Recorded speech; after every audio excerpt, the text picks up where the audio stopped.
And we're live. I'm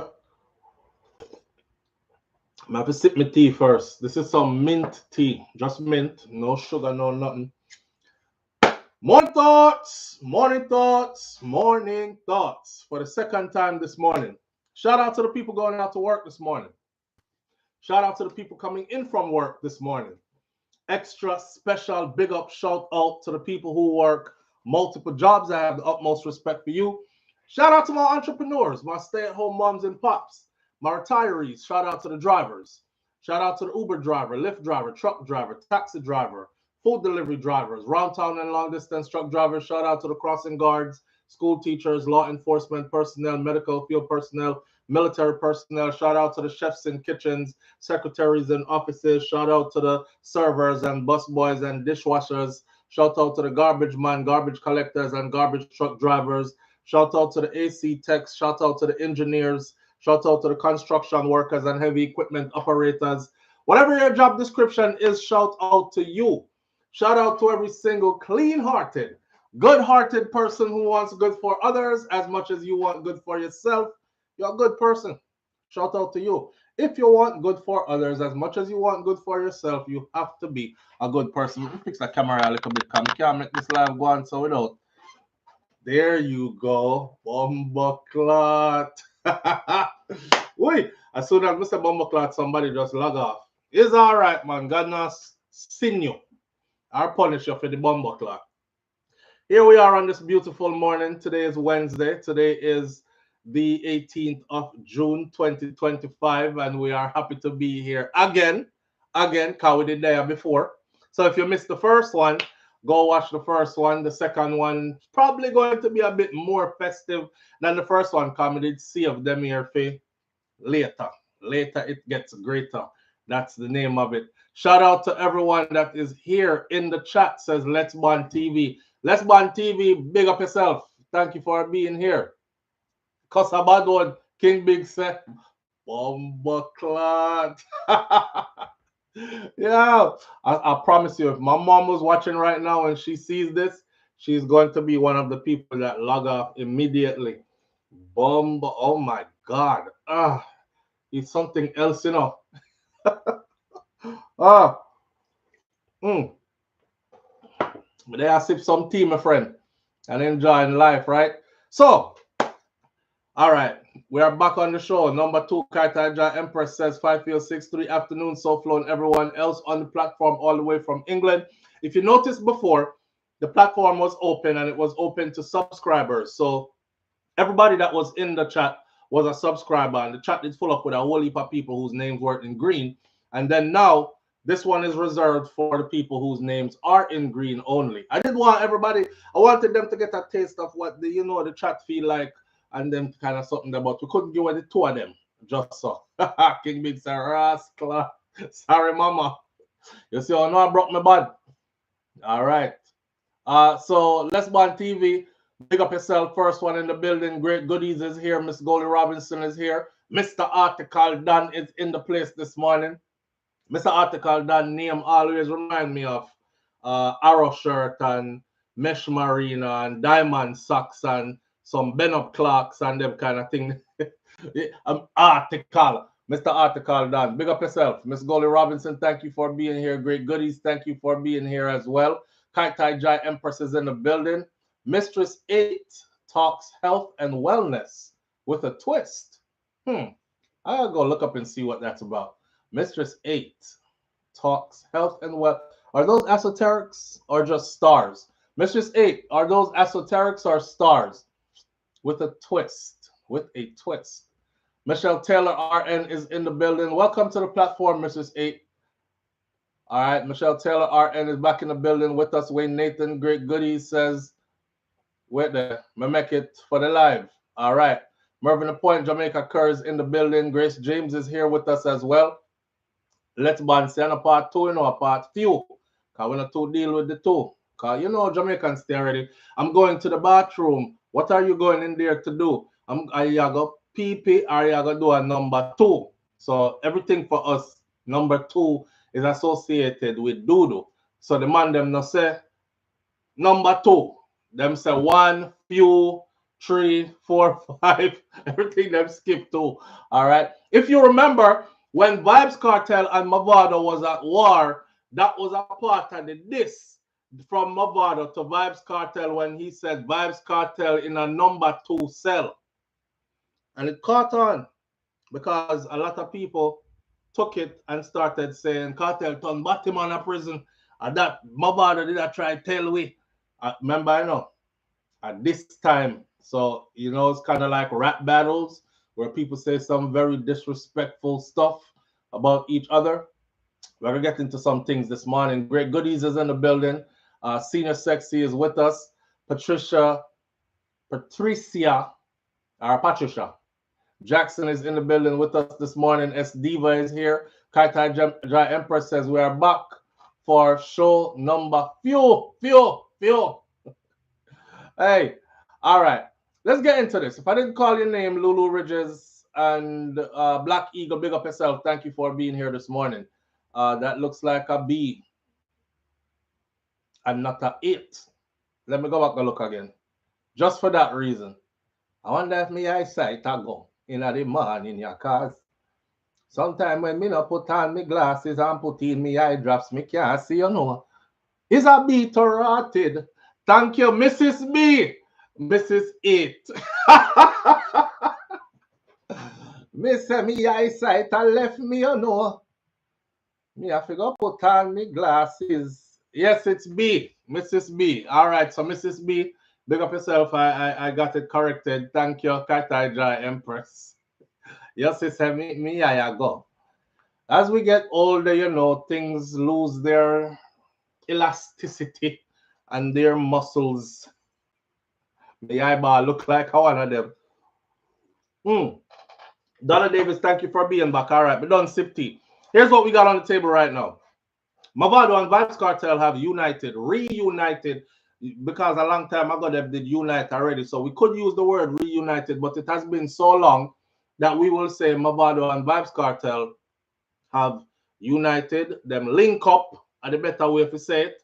They have linked up, which would imply in our patois or our way of speaking that they were in the same place together at the same time, right? It was a joy to see such a link up. It was a joy to see.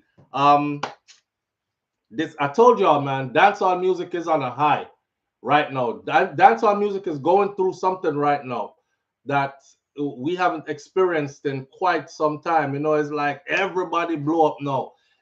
Well, the big heads are really out there doing it right now, and it's a good look for the culture. You know, shout out to DJ Khaled, man, for making this happen. DJ Khaled, the magician, because I don't know, no Jamaican entities couldn't have put this together. I don't know what it took to do it, but it's a common ground. And DJ Khaled is the person. Shout out to DJ Khaled for always showing the culture love. You know what I mean? We're going to talk about that and how Beenie Man is missing in action. But I did see some things that Beenie Man is supposed to be starting to be doing. But the people then beat him real bad, boy, when he said that he was going to be starting some program for inner city youths and stuff. As I said earlier, my wife said to me this morning, she said, babe, you need to talk about the life in the infantry, because I don't know why this is coming down my timeline, but she used one next word, I don't know. But I said, what that means? She said, like when stuff appear on your timeline, because it keeps appearing on my timeline. And it's mostly young black men who have joined the military who are talking about their life in the infantry and how, you know, it's the leadership is crazy and this, and basically she thinks that they got caught, based on what they said, they got caught by the bonus, the signing bonus, and now they're stuck in a world of hurt. I did this before, but I guess I'm gonna just go over that this morning, simply because Brains and the Beat, that's her on YouTube, Brains, BRAINS and AND, the whole and THEBEAT beat. That's where you can find my wife on YouTube. And she said, if you do that 1 year, so I'm gonna do that 1 year. I don't know. Maybe some other young person is heading in that direction this morning and needs to hear this. So I'm gonna share that with you shortly. Me not gonna say briefly, but somebody gonna tell me say we not deal with brief. Neither, just like how we don't deal with number two. What else is here to talk about? Let me see. Tyler Perry. Tyler Perry is getting sued. Tyler Tyler Perry is getting sued for quite a bit of money, millions and millions of dollars. Ah, man, you know, there's always been this. Those are the topics. Those are topics. I'll start to talk about them as we get into them. You, the audience, choose and I go. Do you want to start off talking about Tyler Perry's lawsuit? Who's suing him? What this is about? The details of what's been said, etc., etc. Do you want to talk about Vybz Kartel and Mavado's Unification and DJ Khaled's new album and Bound to Killer and Gargamel, Buju the Bantan on that as well? Or so you can talk about Tyler Perry, or you can talk about Cartel and Mavado, or you can talk about the infantry life, or let's see. There are other things I'm going to drop in there on the way. Leroy Gibbons. Leroy Gibbons has passed away. I don't know. I would like to pay homage to Leroy Gibbons first, and then we move forward if that is okay with you. Or where do we start? It's up to you. You have 60 seconds from this point. Go. And I'm seeing a whole bunch of Tyler, G's. Tyler, Sticky Fingers, Tyler Perry, Tyler. You know, I'm not the one to bring down a black man. Tyler. Damn. Oh my God. Let's. This requires. I'm sipping some mint, some very strong mint. I think this requires mint. Tea sips. Oh, we're almost there. 10 seconds to go. Katai Jai says you're not bringing down anybody if they put themselves in the position to bring themselves down.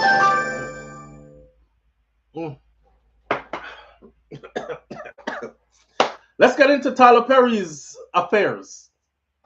Again, let's get into Tyler Perry. That's why. Let's get into Tyler Perry's affairs. When I'm going over Yasso.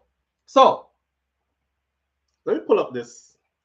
Let me pull up this. The text message thread also where the boy submit as evidence that Mr. Perry was coming at him sideways, kind of thing, and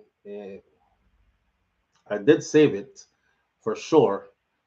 So all this time I've heard rumors, and I've defended Tyler Perry all along because I've always said, damn, why is it every time a black man make it, all of a sudden him either sell him soul to the devil or him gay or somebody ride him from Bakwe or something like that going. Why can't it just be out of hard work and dedication that the brother actually made it, man? I'm sick and tired of this BS, right? So I was defending him. And then, I was watching last night as I was getting ready to go to bed early. Wifey, she got put on the BET Awards. Let me just say that the BET Awards, yes, me do my research. BET is not owned by anybody black no more. It's owned by one white woman.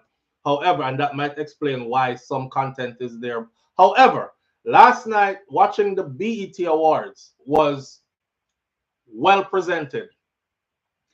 Haven't seen us presented like that in a while. So I enjoyed it.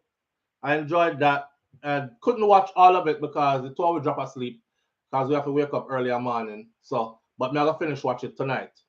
Saw Tyler Perry on there last night, and Tyler Perry had a bragging right? Tyler Perry was talking about how black people have to build their own infrastructure. Black people have to pool their resources together. Black people, you're being tested right now because it seems like they want to erase you from history, but they can't. They want to erase your footsteps, etc. He was saying some real powerful stuff, and then he went on to say that he has created more black millionaires than any other industry has, right? Speaking of Hollywood, Hollywood hasn't created more black millionaires than Tyler Perry. And that's crazy because I was watching an interview of a prominent black actress. And when she said She has never gotten $1 million for any film she has ever acted in. $1 million. She was on T.I.'s podcast. And I said, what? She says, yeah, I've never gotten a $1 million check for any. I get paid money, but 250,000, 100,000, 300,000, but I've never gotten $1 million. Taraji P. Henson. And I said, what? Taraji, out of all people, I would think Taraji was one of them that was up there collecting like $10 million Hollywood checks. So he was asking her, like, how you survived then? And she was like, got to keep working. That's the reason why you see the white actors and actresses, once they become the top of their genre, their people, food chain in Hollywood, they can do one movie and they'll take 3-4 years off and go do something else, invest some of that money somewhere so it turns, take their family on vacation. I don't know, go sail the Mediterranean, go off to Africa for a few months for vacation. She can't do it.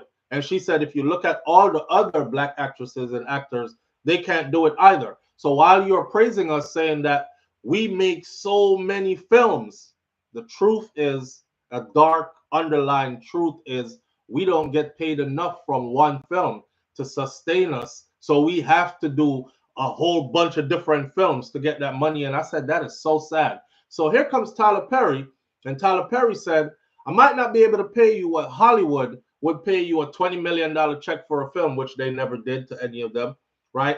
But I will give you what you're worth. And if you stick with me, it'll eventually work out that way. So last night when he was on BT and he was like, I've created more black millionaires than any other industry, and they applauded him, it turned out to actually be true, right? A lot of these people in the industry were cheering him on, and they were like, yes, and I recognize them from all the stuff he has out here now. So to say that in front of the world and to get the people who have been working on your projects for the last couple of years stand up and say, yes, and me, he turned me into one, that's something to celebrate. So here's a black man who's creating millionaires, multiple millionaires out of his own people. And then comes this. So Tyler Perry is being accused of SA. SA is sexual harassment or sexual assault, right? And sexual harassment and assault is what he's being accused of by an actor on his BET show, The Oval, according to lawsuit that was filed in Los Angeles just a few days ago. It was filed on the 13th. Derek Dixon, who appears as Dale plays gay anyways, right? Because I watched The Oval. So wife in them something there. So when she in it, you know how that go already. I want to spend time with your woman, so you have to go watch some of what she watch. So I end up I watch it. Derek Dixon, who has appeared as Dale in more than 80 episodes. More than 80 episodes. Now, first of all, let's put things into perspective, right? If somebody hires you and they say, yeah, I'm going to need you for this part, and you play this part for 4, 5, 6 episodes, and that'll be wrap the series, 80 episodes. That means he been getting money with Tyler Perry for more than 80 episodes of the White House-centric soap opera type show. He is now seeking $260 million in punitive damages against Tyler Perry. 260 million, man. That's a lot of money. Tyler Perry is the Oval's creator, writer, director, and executive producer. I remember Tyler Perry did an interview where he said, oh, no, I do it all. That way I collect all the checks. If you're wondering why my net worth is how it is, it's because some people have a creator, then they have a director, then they have a writer, then they have an executive producer, and they have this, that, and the other. He said, I do it all. I am all of them. I'm the creator, writer, director, executive producer, all of that, which he is. Another brilliant thing about him, right? Kind of like DeMarco with dancehall music. DeMarco is one of them super talented people them can write the song them, DJ the song them, sing the song them, mix, master, produce it, all of the above, perform it, everything kind of thing. That's Tyler Perry. Not saying you're Tyler Perry, bro. I'm just saying multi-talented kind of thing. Just giving you your flaws while you're here. Anyway, Dixon alleges that Tyler Perry harassed him over the course of several years, including sending him sexually explicit text messages and making multiple unwanted sexual advances towards him. I've always heard that Tyler Perry was gay. I always thought it wasn't true. There was a guy who did a video way back in the day, some big muscle man, but always doing video them in a, like him shirt off and stuff. And he did a mad years in prison. Y'all might see him. He said, one day it's going to come out and you'll see. This was years ago. He said, one day it's going to come out and you'll see. Tyler don't want to tell nobody that he's a queen. We all go to the same spots here in Atlanta. And, you know, there's only so many places. And once you start going there, you'll see who is who. And people are asking why I'm telling his business. It's because I don't like down low people. And I think Tyler has the fame and everything else. He could definitely empower the LGBTQ generation, or not generation, but the LGBTQ group by simply saying what he is. This right here, you know, people were feeding from that back then. So they're like, so it got to be true. Dixon alleges that Tyler Perry harassed him for several years, including sending him sexually explicit text messages and making multiple unwanted advances.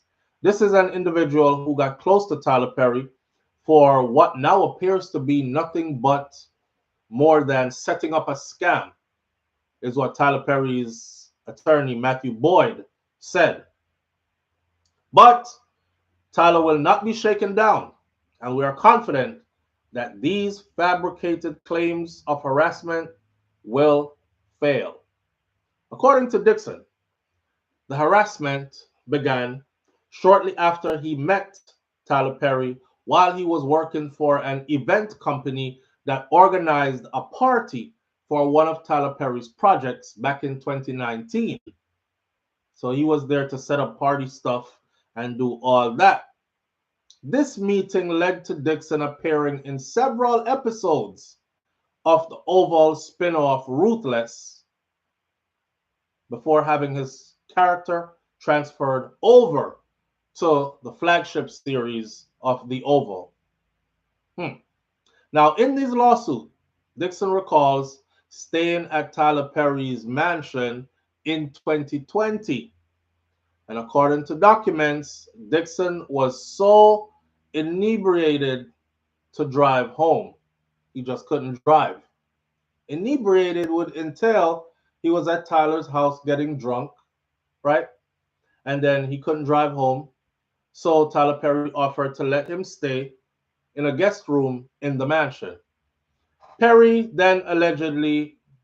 Perry then allegedly, from the lawsuit, followed Dixon into the bed and began touching him suggestively, at which point Dixon says he jumped up out of the bed and made it clear, hey man, I'm not into having no sex with you. In one text exchange, Tyler Perry allegedly asked Dixon, hey, what's it going to take for you to have guiltless sex? When Dixon says, hey, I'm religious, it's going to take religious guilt, Tyler Perry supposedly replied, I have friends in their 50s and 60s who are still dealing with that, and it is so sad, that religious guilt. So you can have freedom from religious guilt and still believe in Christ, you know. But Dixon's allegations aren't limited to his own experiences with Tyler Perry. The lawsuit claims that Tyler Perry has been using his powers and his influence to molest and to abuse and to sexually assault impressionable and vulnerable employees and young actors who look up to him for guidance and mentorship while they're pursuing their dreams. He's like the gatekeeper, the guy who can get me there kind of thing. They're now comparing him to the kind of similar situation that Harvey Weinstein, Bill Cosby, or even Sean P. Diddy Combs is in right now, and the kind of accusations that has been leveled against these guys so far. Well, people were like, that text message probably don't exist. And the guy released some of the text message. Right there goes Tyler Perry right there. He is standing in the water somewhere with a jet ski out in the tropics. It says, nice picture. Yeah, the water does look calm. Whoever replied says, nice picture? Question mark, question mark, question mark. Nice picture? The person replied back, which is Dixon, and said, great, amazing picture then. Then Tyler allegedly says, you don't see that stud in that nice picture? He went on to say, I can call you later or tomorrow sometime. Then allegedly, I'm going to say allegedly because, you know, we live in a world where AI can generate anything nowadays, but this is allegedly the true text message. You have a really fresh voice. This is Tyler speaking to him. You have a really fresh voice and take on things.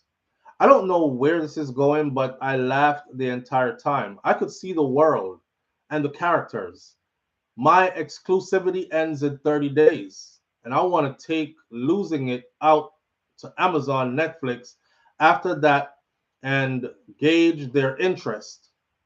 But I also want to try and get you with the right people to help you make these shows work. They are not for my audience, but we need to find a home for this stuff. I don't want to miss another creek. You know what? Eugene bought that. You know what? Eugene bought that to me first, but I didn't get it.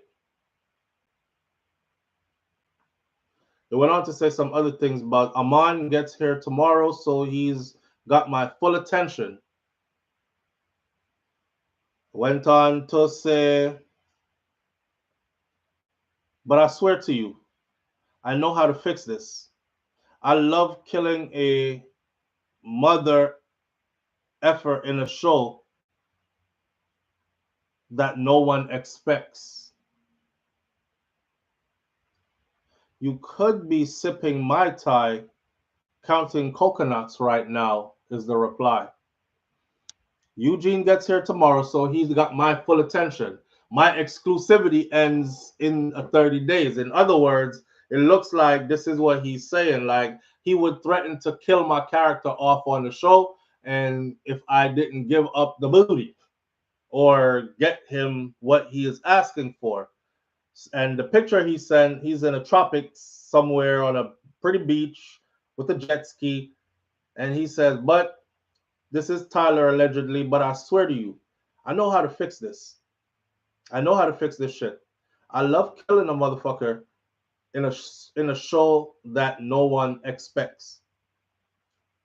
And then the guy replied and said, you could be sipping Mai Tai and counting coconuts right now. Oh. Think about the last episode. They are all shot. They're all shot at. We don't know who.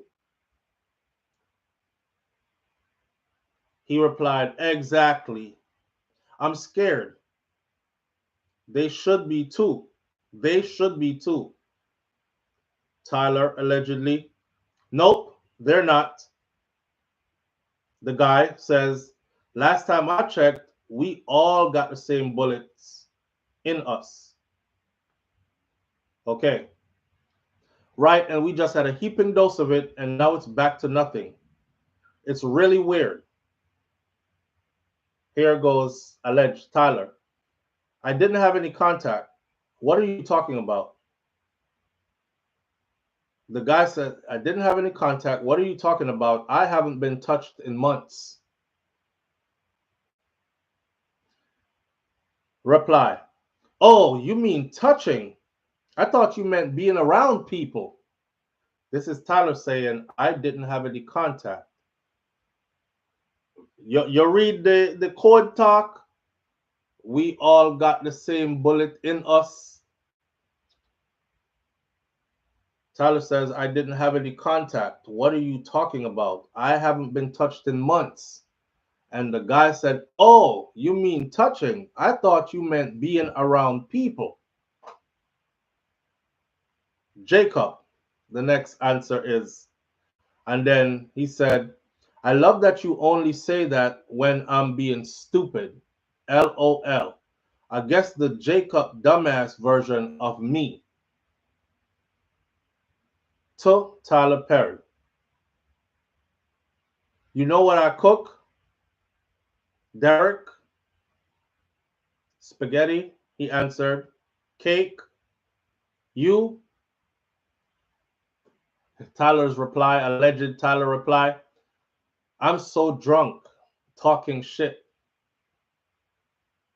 What's it going to take for you to have guiltless sex? Have y'all found that yet in therapy? Yes, it's the exact same kind of car, Geo Metro. The guy wrote back, give up my religious guilt, become a Buddhist? That's so cool. Where you came from? Alleged Tyler replied, unfortunately, Derek, I have friends who are in their 50s and 60s who are still dealing with that, and it's so sad. You can have freedom from religious guilt and still believe in God. Treat myself right. What are you doing? Derek, Derreek, Derek,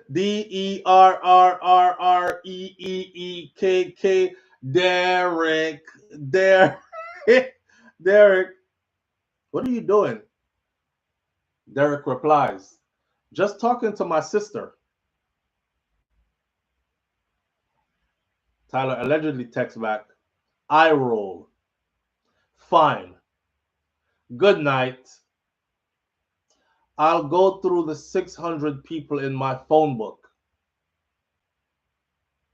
and be annoyed that I don't want to talk to any of them. In other words, you should be glad I want to talk to you because I have a phone book with like 600 people in it, and I honestly don't want to talk to any of them. I'd rather be talking to you. But since you're acting funny, good night. This sound like when gal I try to get pum pum. When man I try to get pum pum from gal. Anyhow, let me keep going. Trying to get off so I can go to sleep. LOL. That's what he replied to Tyler. After the man said him about 600 people in him phone book and him not really want to talk to any of them. Then the dude replied, trying to get off so I can go to sleep. LOL. Tyler replied, allegedly, I understand. LOL. Then the guy replied, LOL. Apparently, you're not the only one that's been drinking tonight. Then Tyler replied, I just started. And then he replied, they didn't. Is your no, is it stronger? Is your quote unquote no, N-O, is it stronger? You got to have a strong no. This is Tyler. You got to have a strong no. You got to like really tell me no. The guy replied, yes, it's strong. My mom literally thinks I'm going to sell my soul to the Illuminati. She heard Kanye say that it's real. Tyler replies, well, I don't think that, but I do think that you have to be able to say no and mean it and make it clear. The guy replies, allegedly, I'll only say yes if it gets me an Oscar. JK, JK, JK, JK, JK. Joke, joke, joke, joke, joke. I hear you. That's the guy. Then alleged Tyler. Well, the only one who could have gotten that for you through sex is in prison. So just stick to the no. Yo. Woo. To Tyler Perry. I would hope that you would let someone hold you. This is Tyler talking to the guy. Next message. I would hope that you will let someone hold you and make love to you. You are missing the best years of your life, my friend. Trust me. I hope you get past that block in your mind soon. The guy replies to alleged Tyler. Well, it's not this person, but yes, I want that too. I'm working on it. Therapy is helping. This is page 11 of 13, so almost done. Listen to me. If you let the cast know that you and I have a new friendship, then you are opening yourself up to a lot of questions and foolishness. You want them to know that you are there because of your talent and not because we have a friendship or because Tony got me to give you a job. You earned your spot like everyone else. Don't give people an opportunity to play you small or they will. I can't teach you everything. Unfortunately, there are some things that I'll have to learn. You will have to learn for yourself. Because when we go back to work, I'm not going to know you. I don't have any friends that work for me, my friend. Professionalism is key. I hope you got it, my friend. Just watch the behavior of everyone around. He said, I hope you got it, my friend. Professionalism is key. And the guy replied and says, you're totally right. And then alleged Tyler says, I hope you got it, my friend. And then the guy replies and said, that makes total sense. And then Tyler said, allegedly, just watch the behavior of everyone around me on set. The guy replied and says, yeah, I will. Don't want to give anyone that opportunity because work is work. Page 12 of 13. They are stupid to think that. So stupid. I'm gonna have a come to Jesus moment with them. I think I'm going to shoot them all. Get shot. He has the power to shoot everybody off of the screen. In other words, you don't get no more work. You died in you died in the last episode. Go find work. That's how they fire you, you know. Yeah, kill off your character. You died. Go find work. I think I'm gonna shoot them all. Yep, they all get shot. That'll do it. The guy replied and says, that'll do it. They'll be like, wait. Then he replied to alleged to Tyler and says, I may need to shoot the shoot out early. I may need to shoot the shootout early. Like Tuesday? Tyler replies and says like Tuesday or maybe okay. That Beyonce song on the loudspeaker for everyone. I don't know what that is. Who run the world, girls? Who run the world? So this is Dale. If you watch the series, then you know who he is, right? Mrs. Somebody said early this morning, it's always a snow bunny. It's always a snow bunny. G's and peace. Mm. The conversation is called stroking. Blood clot. Lulu, you know what I say? See? We come from one place down at Clarendon there. We up in a hillside. We don't know nothing about stroking, especially when a two man. No man not stroking nothing. Stroking. So who's flirting with who, says Audrey. You know what I got from that conversation is, I hate to say it. I hate to say it. I don't want to be a part of that. So let's put it like this. This is what's been put out to the public. It's everywhere. It's on Yahoo News. It's on CNN. It's on Fox News. It's on Shade Room. It's everywhere. Hold on there. Hold on there. Live on the air with SouFLo. Good morning.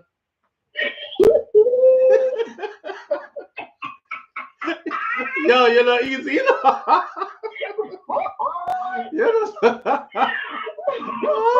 You make me laugh.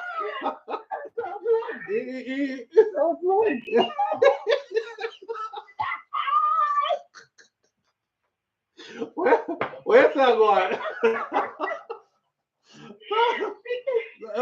Hey, you better pull out them bandwagon and defend the one, yeah. I saw. Hey, Noah, I know he's this billionaire, and he's this black man, and he, whatever. SouFLo, you can't defend the one, yeah. You can't defend that one, yeah. Man, I'm trying to find out where you go around it, you know. SouFLo, yeah. please go and look up Christian Key. Is this somebody who sued him before and he paid them millions? Yes. Because that's what I heard this morning. That Christian Keys came out about a year and a half, 2 years ago. But did he do that just because him just never wanted troubles or what? He threatened, listen, he threatened not only Tyler, he said at least 3 other billionaires. And let me tell you, they said that boy said, don't let me come and make part 2. And he did not give up part 2. Christian Keys, his he name shut is. up. Yes, Google him. Maybe you could put his video back out, but he made a video threatening him. Listen, he didn't. Oh! Yes! Whoa! Yes! Whoa! Christian Keys is one of the. Yes! Yo! I think you even covered it briefly. Yes, but whoa! You did. I covered it briefly because Christian Keys actually made a video saying he was yes. and yes. yes, and them thing that he did not just allude to Tyler. He alluded to other black millionaires in the industry. And they settled. They settled. What Dale is saying, yes, what Derek is saying, I believe it. Because Derek is a trash actor. He can't act. So although he never called, so Christian Keys never called Tyler's name though. No, but the clues he gave. Right, everybody thought it was Tyler he was talking about. We all knew who it was. Right. We all knew it was, and he also co-produced all the Queen's Men, which is a Tyler Perry series with the stripper guys or whatever. Yeah. So this is not new. I'm gonna get into Keys part 2 because it's resurfaced. Yeah, because it just resurfaced because of this. I will. I'm about to do it right now. Yeah, that's why I'm telling you, you can't defend him. And Christian is not the only one. There's plenty of his male actors. And if you look, they all look similar in body and face. So he got a type. He definitely has a type. But okay. I'm gonna keep on. Sussing through the information. But that's my guy. That's my guy. That's my guy. Wow. I don't want to see him go down, but either he comes out the closet and stop this type of behavior. For sure.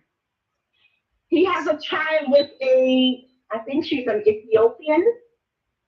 Does Christian still work with Tyler? Yes. So how do you? Sure. But what do you mean? When you don't want your secret to come out, you got to keep him employed. Yeah, because if you end the contract right after the accusation, it right. will look and like. And then he'll have more leverage to sue you further. Wow. Yeah, the same thing he's doing with Derek, intimidating him, threatening him with his position. You know what I'm saying? You believe that 4 bullets in you. You know how many times he tried to kill Derek? Derek ended up quitting on the set, like kill him off of the show. The Oval. And that's what I was trying to get the audience to understand, that okay, if you're a big powerful executive and you write, produce everything, you could write the storyline. Exactly. And when I write the storyline, it could mean either you are employed indefinitely or you're going to have to go seek employment. Exactly. Right. So there's power there that's being flexed, right? And Christian Keys complains about the same thing. So that's why Derek. Wait. So that's why on the show his name is Dale. Yeah, that's why Dale always almost get killed. I'm telling you, don't you see? Dale is the amount of times Dale is power all the time. All the time. Because the guy that works at the White House. Right. The crazy one. Guy, right? Yeah. Eat on Dale's ass. Literally. Dale, wait. So, damn. That's a hostile work environment, though. It ain't too far-fetched the way he writes versus the way he lives. Oh, shit. You know what I'm saying? Right. That's a hostile work environment. Every day you go to work, and he said, I don't know, he might die today, or right. You go to work. You want duck bullets on Tuesday? Right. Or do you want it on Wednesday? Or you want it on Wednesday? Oh man. Wow. All right, that's my 2 cents. All right. Look up Christian Key and kind of do a little thing. I got it right here. Both of them. All right. Yeah. All right, my friend. Jaja. Yo, it makes sense though. Crazy world we live in. Now, mind you, we don't have any proof that Tyler did anything to anybody. Let's keep on putting our disclaimers out there. But what we do have is a bunch of information that's been let out to the public that we, a part of the public, are going through as well. People are going to share their opinions one way or another because this is a public platform, right? And you're entitled to your opinions. Just know that your opinions are just that. They are your opinions, all right? Tyler Perry lawsuit, old video, Christian Keys accusing powerful man of SA in him resurfaces. So while Christian Keys did not name his alleged abuser, several internet sleuths speculated that he was actually talking about Tyler Perry. Why? Because of the description that he gave.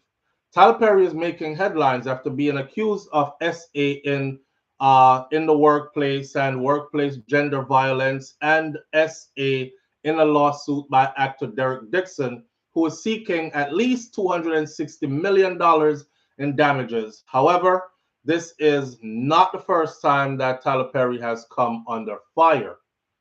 In a December 2023 Instagram Live, Christian Keys, an actor and writer whose novel Ladies' Night was adapted in the BET Plus show All the Queen's Men, spoke out against alleged abuse that he had faced, specifically referring to a particular powerful man in Hollywood who he accused of SA in him. While Keys did not name his alleged abuser, several internet people speculated that he was talking about Tyler Perry. Tyler Perry employed Keys in his stage plays Medea Goes to Jail and What's Done in the Dark, and also produced All the Queen's Men. But if you look at this technically, that would have flew over my head because Tyler is not in Hollywood. He is in Atlanta. Hollywood comes to him. And he even said that, right? What did he say? He said that in his video at the time that his abuser had several black people on payroll. Quote unquote, you get a grown ass man that knows you're heterosexual and you're sleeping off Hennessy in his guest room because he says it's safe. I'm 5 full Hennessy's down and not short Hennessy's either. And this dude tries to climb in the bed with me. So you spaz out and you push him out, Keith said while he was talking about the alleged assault. 5 Hennessy's down. Why do all of them seem to have this problem where they get super drunk and then have to sleep at somebody's yard? Anyways, that was a part of his accusation. It's not really giving all the full text. The full text needs to be generated, which I would have to wait for. It says wait, so I'm waiting. Man, listen. But seeing the guy's face on the screen now, I know who this is. Let's get these people off the screen. Because them always have issues. Okay. So that's the same thing that this new guy is saying. He had too much to drink. He was but he is naming Tyler Perry though. He said he had too much to drink and he was inebriated, severely inebriated, could not drive, and Tyler offered him to stay in a guest room at the house. And when he got into the bed, homie jumped in the bed with him and started touching him up. And he had to jump out of the bed and was like, hey, man, I'm not into all that. He said, I'm not trying to have sex with you.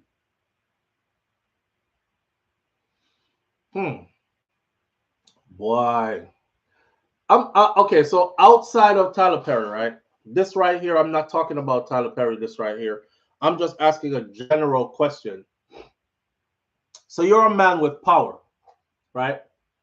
And your thing is booty, right?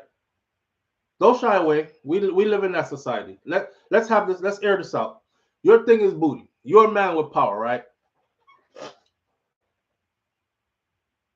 Wouldn't you test the waters first to make sure that, like, as a man, if I'm going to talk to a woman, there has to be like strong connection to pull me that way.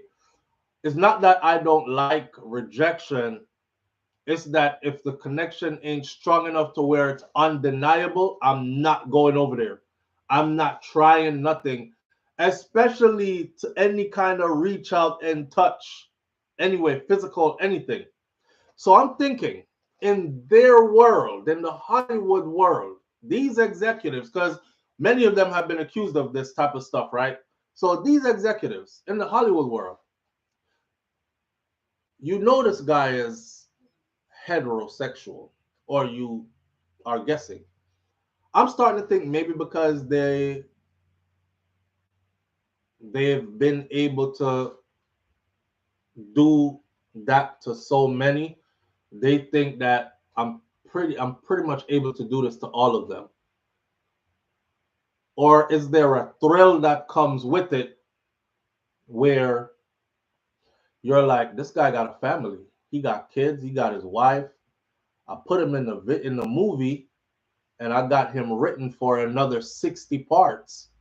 You know, that means he's gonna be getting a lot of money for at least the good part of the foreseeable future.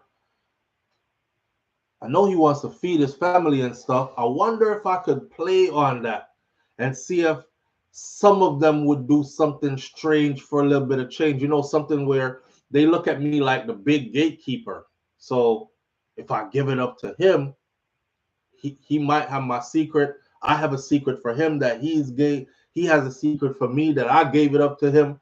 And he opened doors for me, and suddenly I'm big in Hollywood and my dreams are coming through. You know, I'm wondering what the angle is. Like, because I can't see somebody risking this empire that they've built to frivolously just go after just any random. Was there an exchange there before? What the hell made you feel like you could try that? Because like the other guy said just now, he said, you know the guy's heterosexual, referring to himself, right? He has his family, his child or children, whatever. He's like, and this is how I come to you, and this is how I present myself to you. So I'm at your crib and we pound fists, and you know what I'm saying? Yo, the joke, the funny, my G, yo, and we have drink 2 Hennessy and thing, and then I said, blow no skirt, dog. Yo, now for reach home, you know. Now for reach home star and Shakira go mad still, but me can't drive. And you go, well, here what? Go sleep it off in the guest bedroom over there, so see? And when you wake up, you can drive, go home. Call her and make her know, man, and you can FaceTime talk and all that. Imagine that friend out there a wait and hear you a FaceTime talk with your wife and time you're good. Them know say you're drunk, you know, time you're good. I say, all right, him put on the phone now. Him say, good night, babes, and I love you, and I see you in the morning. Wifey understanding. Wifey said, I know you were over there, you know, drink and beat domino after on the done film and stuff. It's all good, babe. I'll see you in the morning. As the brother here, you put on the phone, I start snore. Him push door and come slide in a bed with you and I rub down leg. Me mama blouse and skirt. You have to be careful out there in this world. Remember I told you all right about, and I told you all that I write music, right? I write music. And I remember working with this particular producer out of Jamaica. I can't call no name still. This particular producer out of Jamaica. He's Jamaican, but he's here in Florida. And I remember a whole heap of people want to get in a session with the man. So I booked a studio session and went to go do some work there. And he was like, yo, the way you write, you're real good with the writing, brother. Yo, if you stick with me, by this time, he was given a time frame. So he was like, by this time, 2 years from now, watch and see. If you're not fully make it already in the industry, just stick with me. I was impressed by his ability to, if you come in there as a songwriter, right? And you're like, the man who said, just sing anything. And you go in there and you just sing anything. He can play music from ear, and he plays several instruments, and him have $1 million recording studio. So as somebody who can wrap the music around whatever it is that you've created from thin air. For those who know music, you know there are beat makers and then there are producers. This guy is a producer. That means you can create this from, like even this. Then we go to the mic and go like this and say, all right, I like that sound there. Loop that. And you will hear it in the song, right? All right. Get a cup and a pen. And all right, loop that in. All right, let me play some strings over that. And Before you know it, you have a full track. So I was impressed by that. I'm there, you know, and the man boost up my head and I tell me how I'm impressed by my writing skills, and if I stick with him, me and him could be a great team. And by them time, 2 years from now, we top of the charts, you know what I'm saying? Grammys, even, write for some big people, all these things. Of course, that's what I wanted to hear. But me noticed him go get a bottle. And I don't remember if it was Hennessy or something. I think it was. I remember him start pour and just start drink. And him pour and him just start drink. And him in there drink, he was taking raw shots. And by the time him get to like the third, fourth shot him get, because me know say when drinking Hennessy or any kind of hard liquor, we have a rule, by tequila rule. And you might have seen it on a t-shirt. It's an army thing. 1 tequila, 2 tequila, 3 tequila, floor. Not 4, floor. So when this man reach him third shot, me and I studio and I watch him, you know. Him turn off all of the light them in there. Me sit down in my corner, you know, and the man just get up and turn off all of the light them in there. I wind up himself in a chair and me I say, oh the brother move so loose and fluid. Him get up and just stumble over so and turn off all the light them talk about when you create a song, you have to set a vibes, you have to set a ambience. Me say, all right, that's true. You know, that's true, because you can't create love song with man arguing in the studio right there so and something. And you can't create gun song or aggressive song with everybody in there upon some chill something. You have to create the environment to create the song. So, but me I watch him still. So suddenly I'm in the dark ass studio with this guy. Him over there, so I dance, him, wind up himself, him come, so him go back to the board, him replay the rhythm when him did I make. The man come right over which part me there and start whining. You see from me notice him I wind up like girl, and him I get closer and closer to me. We jump up out of the chair and say, yo, Lord Fire, look how late it is. We have to go do that session here another time, bro. I have to go. I forget to me have to XYZ, and that's how I got up out of there quick. I may never go back around in studio. You see, anytime him see me, him used to say, yo, what? You know, come back at the studio. You know, come back, we finish up the something that we did our work on. And to this day, I have a half a track. And the track is not, I took a copy of what we did that day. And I said, just give me this so I can, like, you know, meds it, and then do some more writing to it to finish out the whole track. I never went back. And I couldn't go back. I couldn't go back because when we did see, I couldn't unsee it. You know what I mean? I wouldn't flex like that around the next man. And him kind of flexing, and this is somebody who, maybe I shouldn't say that. Because if I said too much, somebody I go figure out who me attack. So maybe I shouldn't say it. I'll say it like this. These people have a front here. The front is, you will see them as a stand-up person with family and all these other kind of things. And behind the scenes, things could get pretty grimy. I think that's the first time I actually even realized that maybe the industry is not where I want to be. Because that's exactly where I was heading. That's what I wanted to do. I wanted to write music. I wanted to perform, but more than anything, I wanted to write music and sell music too. Because I was studying the business side of music, and I learned that a lot of the times the artist is like the last person that got paid. So I'm like, why would I want to be the artist and the last person that got paid unless I'm writing my own stuff? Now, when the check come in, the producer, the writer is like one of the first people that get paid, because without the writer, that song they won't exist. So the writer off top get paid, right? And then they cover all the other bills and stuff, and whatever is left trickle down at the end goes to the artist. And worse if the artist have all one band or team or whoever else them have to pay out for them. That's that. So I was leaning more towards that end of the music. And I thought I found somebody like I struck a jackpot. I'm like, yo, you know how hard it is to find somebody like that? Somebody who can pull down. This guy can pull down the whole studio. Millions of dollars worth of equipment. Him can disconnect and pull up everything.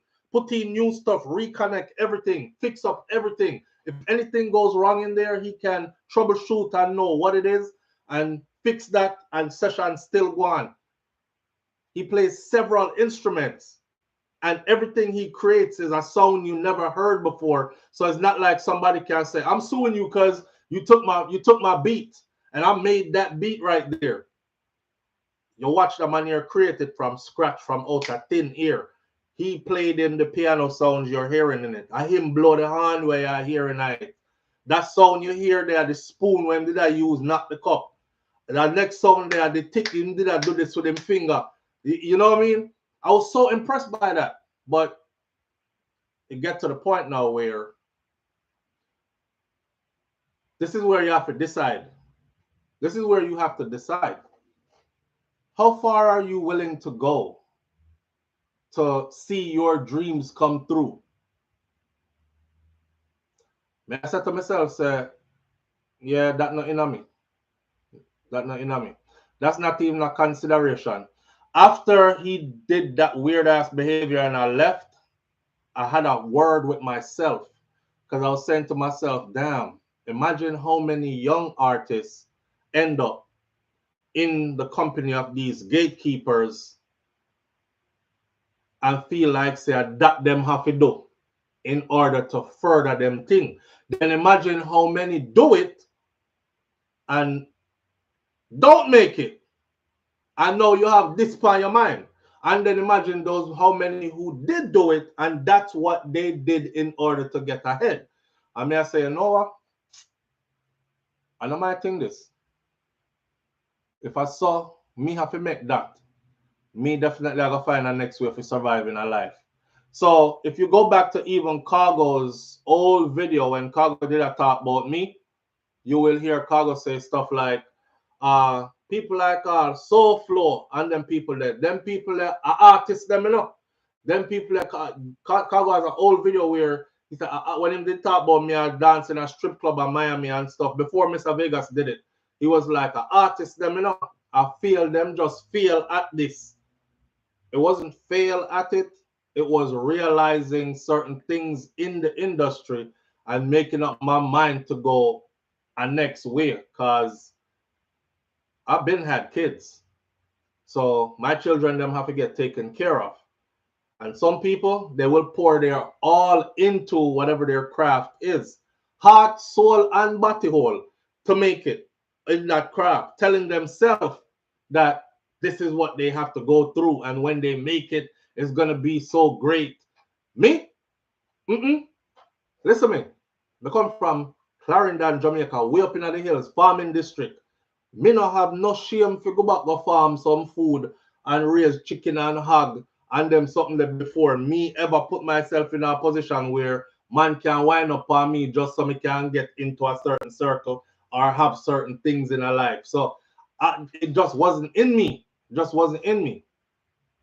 Nan says, I've been intoxicated and had a white girl try to hit on me in a club and I had to let her know that I don't ride that wave and I can never be that drunk. You do know we are all not built equally, says Katajai Empress. Yes, Katajai Empress, absolutely. And I think this is where the selling of the soul comes in. So people have this perception of selling of your soul in order to gain fame, and it is not you take your soul and carry it down by the river and meet the devil there, and you know the devil say, how much do you want? And you say, make me a millionaire and you can have my soul, and then you exchange soul or something. It's not you praying and say, I'm not praying to God no more, me I pray to the devil. Devil, where you're there? All right, me I go serve you and you go make me rich here. No, the selling of the soul is you going against every friggin' thing that is in the fibers of your being, knowing that this is not of you, but you still are going to do it in order to reach where you think you want to go. You know what I mean? I just couldn't do it. I just couldn't do it. But I saw it, but I just couldn't do it.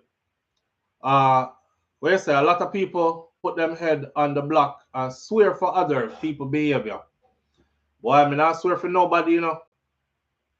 I don't have no problem going back to Jamaica, becoming a partner or employee at the family business, says Nance. Yeah, Nance. But you see, oftentimes a lot of these people are coming from nothing. The ones who get real taken advantage of, a lot of them are coming from nothing and don't want to go back to that nothing. You know, when you grow up dirt poor, and you know, go back to dirt poor, and you're in front of this well-established, rich individual who have it in abundance and can change your life. You can see where some weak people would be like, well, you know, I'm gonna just get so drunk that I don't know what happened. No, when you wake up a morning and the drunk wear off, your body will go burn you. Yeah, and your mind will go scarred. Don't do it. Don't do it. So on this level with Tyler Perry's story, now I'm going back to Tyler Perry. I was off on a tangent talking about other stuff. So make it clear. None of that had to do with Tyler Perry. Had to do with my own experience. I'm going back over to Tyler Perry now. In Tyler Perry's situation, that text that is released to the public, we have to sum it up right. Honestly speaking, that text that sound to me like when time a man I look pum pum from a girl, and she's rebuffing. You know what I mean? She's like, no. But if I do, I'll have religious guilt. You know, and you're like, but you can pray about it after. God answer prayers, you know, and God forgive. Come on, man, Keisha, man. You know what I say? And you're like, and she's like, you so funny. But come on, man, Keisha, man. Y'all gonna make me sin, you know, but but me not doing it. And you're like, I can wear her down, you know? I can wear her down and make she do it. So that's what that text looked like to me. That text that looked like, say, a man did I try a thing. You know what I mean? And like when the man I tell us that when he spell out the man name, like I don't know if y'all saw there's a movie with Lil Bow Wow in it, right? When Lil Bow Wow's he was working at the fast food place and then baby mother come to the drive-through window and she was like something about well, it wasn't Derek. I forgot what his name was in it, but we are gonna use Derek. And she was like, Derek, Derek. And she called out Indian extra, Derek. Tell him, say, what? That's how he typed the guy's name when he wasn't answering. It was Derek. Who does that? And then the guy, he said, what are you doing? Why you want to know where I'm going to do so bad? What are you doing? And he said, I'm talking to my sister. Okay, then. Well, I guess I'm just going to go call one person somebody out of my book that has 600 names in it.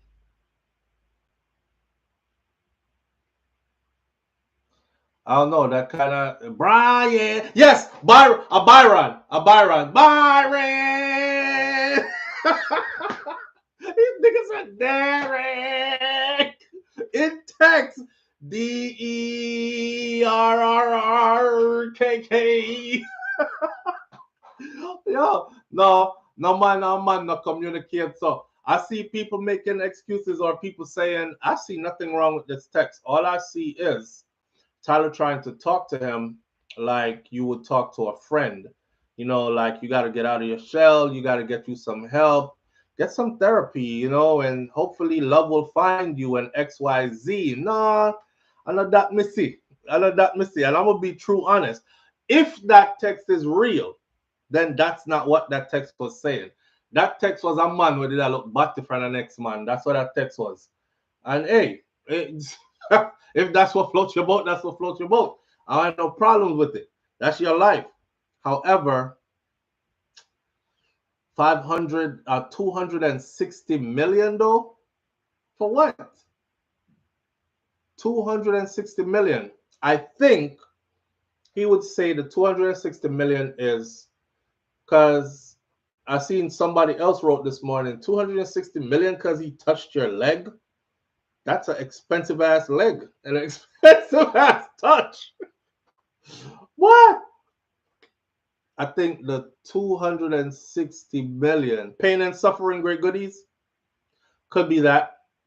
Could also be, you see, this is why, you know, I'm sure I didn't listen to my granny and go to school. Cause watch me. I'm in court, right? This is my client, right? Here's why we want 260 million. Now we're seeking 260 million in damages, not only for pain and suffering. And oh, believe me, there was a lot of pain and suffering. There still is. He's going through therapy as we speak.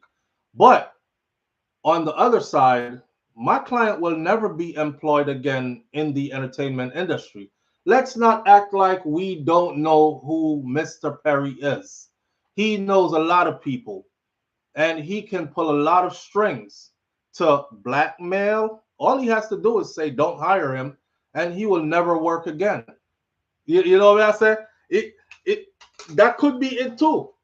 Because when we look on it, you know, I said to myself, say, him just commit career suicide, you know. He might as well call himself ex-actor.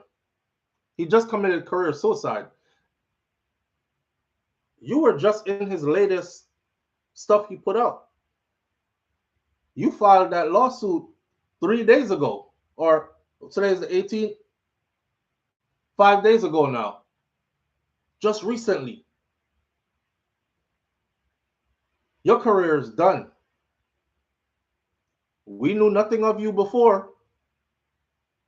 The person who brought you to the silver screen is, and if you notice in the text message where Tyler Perry is saying, allegedly, because it might not be real, where he said, you got to watch those people who are around you. I don't want you to give the other actors the impression that me and you have a relationship, and they might think that I gave you parts because so and so told me to give you that part. You earned it, right? You got to act like you earned it because you did, blah, blah, blah.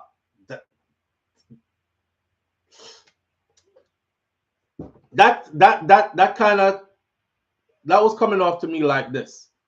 Let me remind you why you actually got a part in any of my stuff, right? Remember JJ? Okay. You remember me and JJ are good friends. JJ introduced you and vouched for you. Remember, I hired you as a friend, as a favor to a friend. So I can kill you off at any time. And I love killing characters when people least expect it. So I can kill you off at any time and you'll be unemployed. Nobody knew about you until I put you on the screen, right? So I'm the guy with the power to put you on screen and give you a career in Hollywood. So, I mean, what are you doing? You gonna swing that ass? You gonna swing that ass this way or not? Yo,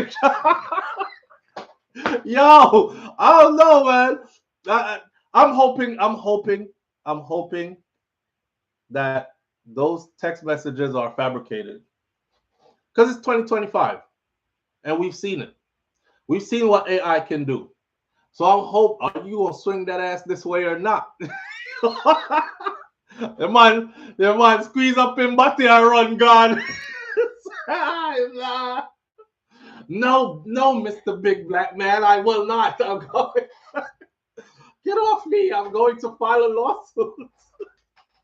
I don't want any more parts. I'm going to the courts. I don't want any more parts. Get off me. Oh my God. You think this funny? The funny shit is when it happened with women, we everybody mad and upset. When it happened with man, everybody turned it to that joke. Oh man. Yeah, get off me, Mr. Big Black Man. Tyler looks like he's about my height. You know what I mean? 6'5", about 300. He looks a bit heavier than I am, but he's like a big guy. Off of me, Mr. Black Man. No, I don't want to. I just wanted a part. Okay, you gave me 60 parts. I don't want any more. Don't hire me again. Kill me in the next one, please. Yeah.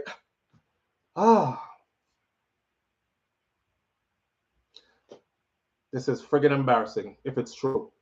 Y'all remember the Florida politician that was supposed to be the first African-American governor of the state of Florida?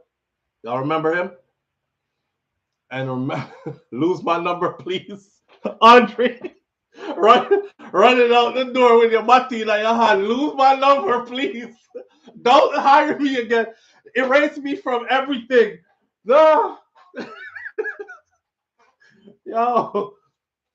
Yeah, the one who President Obama endorsed. Oh, Tyler is 6'5", Kai Tai Jai. Oh, so he's my height. So he's a big guy. Oh, Mr. Black Man. You know what? People always be like, damn, you're big as hell, you're tall as hell. But I'm as a big guy, I'm around. I see a lot of other people who are bigger than me. And in a lot of the cases, I'll be thinking, okay, this person really big, right? That's all. So I don't know if I told you all this before. I had a thing where I would go in, if I was in a store, like me in a Walmart, I mean a push cart, I see a big man pass. I said, that man that big no blouse and skirt. I wonder how people see him. Because wifey keeps saying people see you like that. And I'm like, babe, me not feel like that.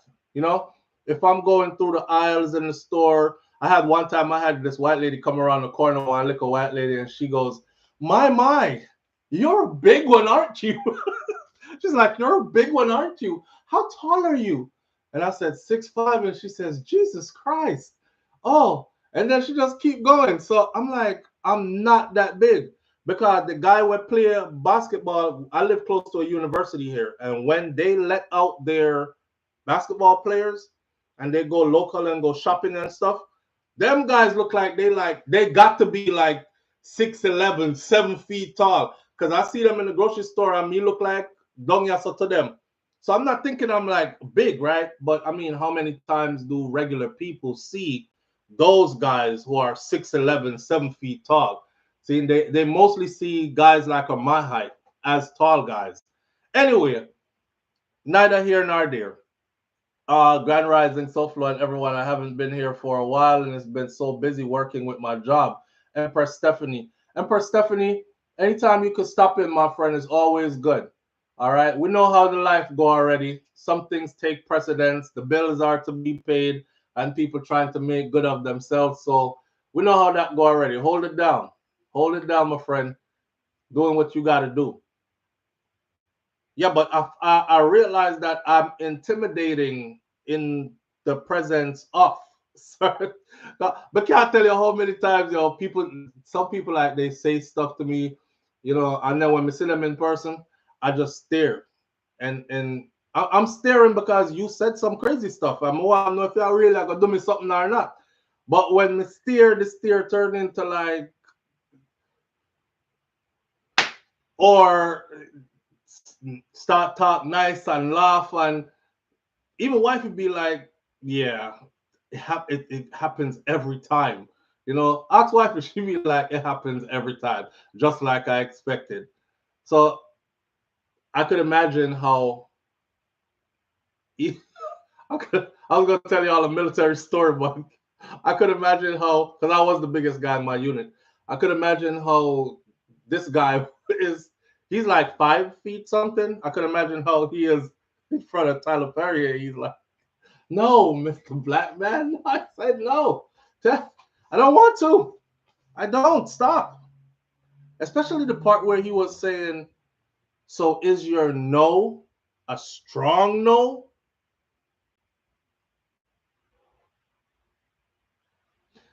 No is no. Is your no a strong no? Because you got to have a strong no. I like a strong no. You got to be firm with it. Yo, I said no. That no don't sound strong enough. Come here.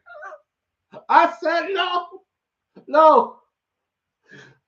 You said no like you playing. Move your hand. You said no like you playing. Damn. This ain't looking good for you, Tyler.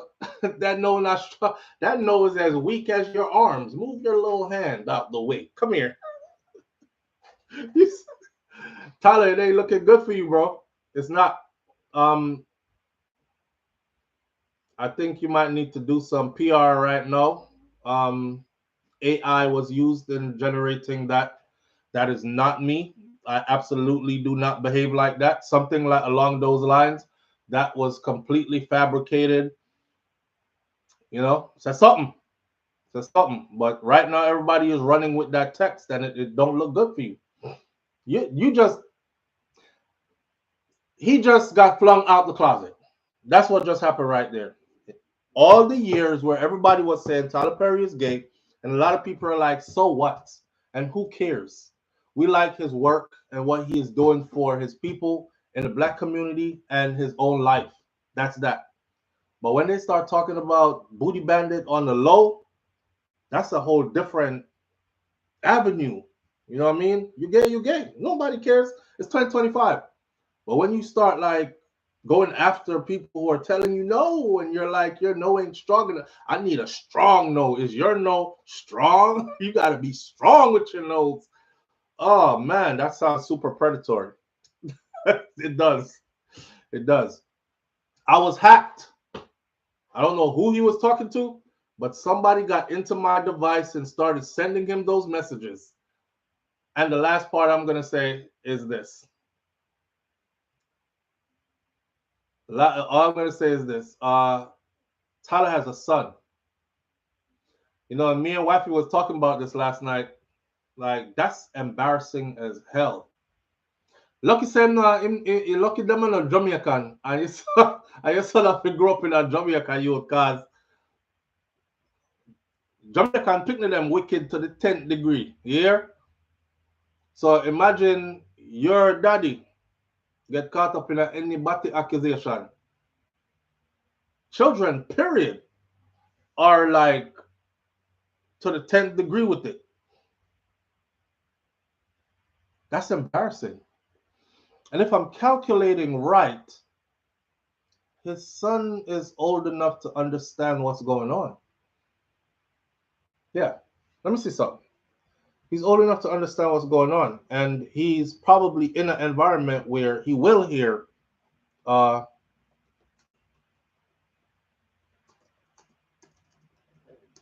let's see. He's very guarded about his son, though. Yeah, he's 10 years old. His son is 10 years old, and he has made it into the public. He's November 30th, 2014. He's 10 years old.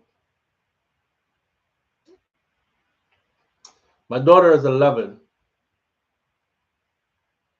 and she knows what's going on.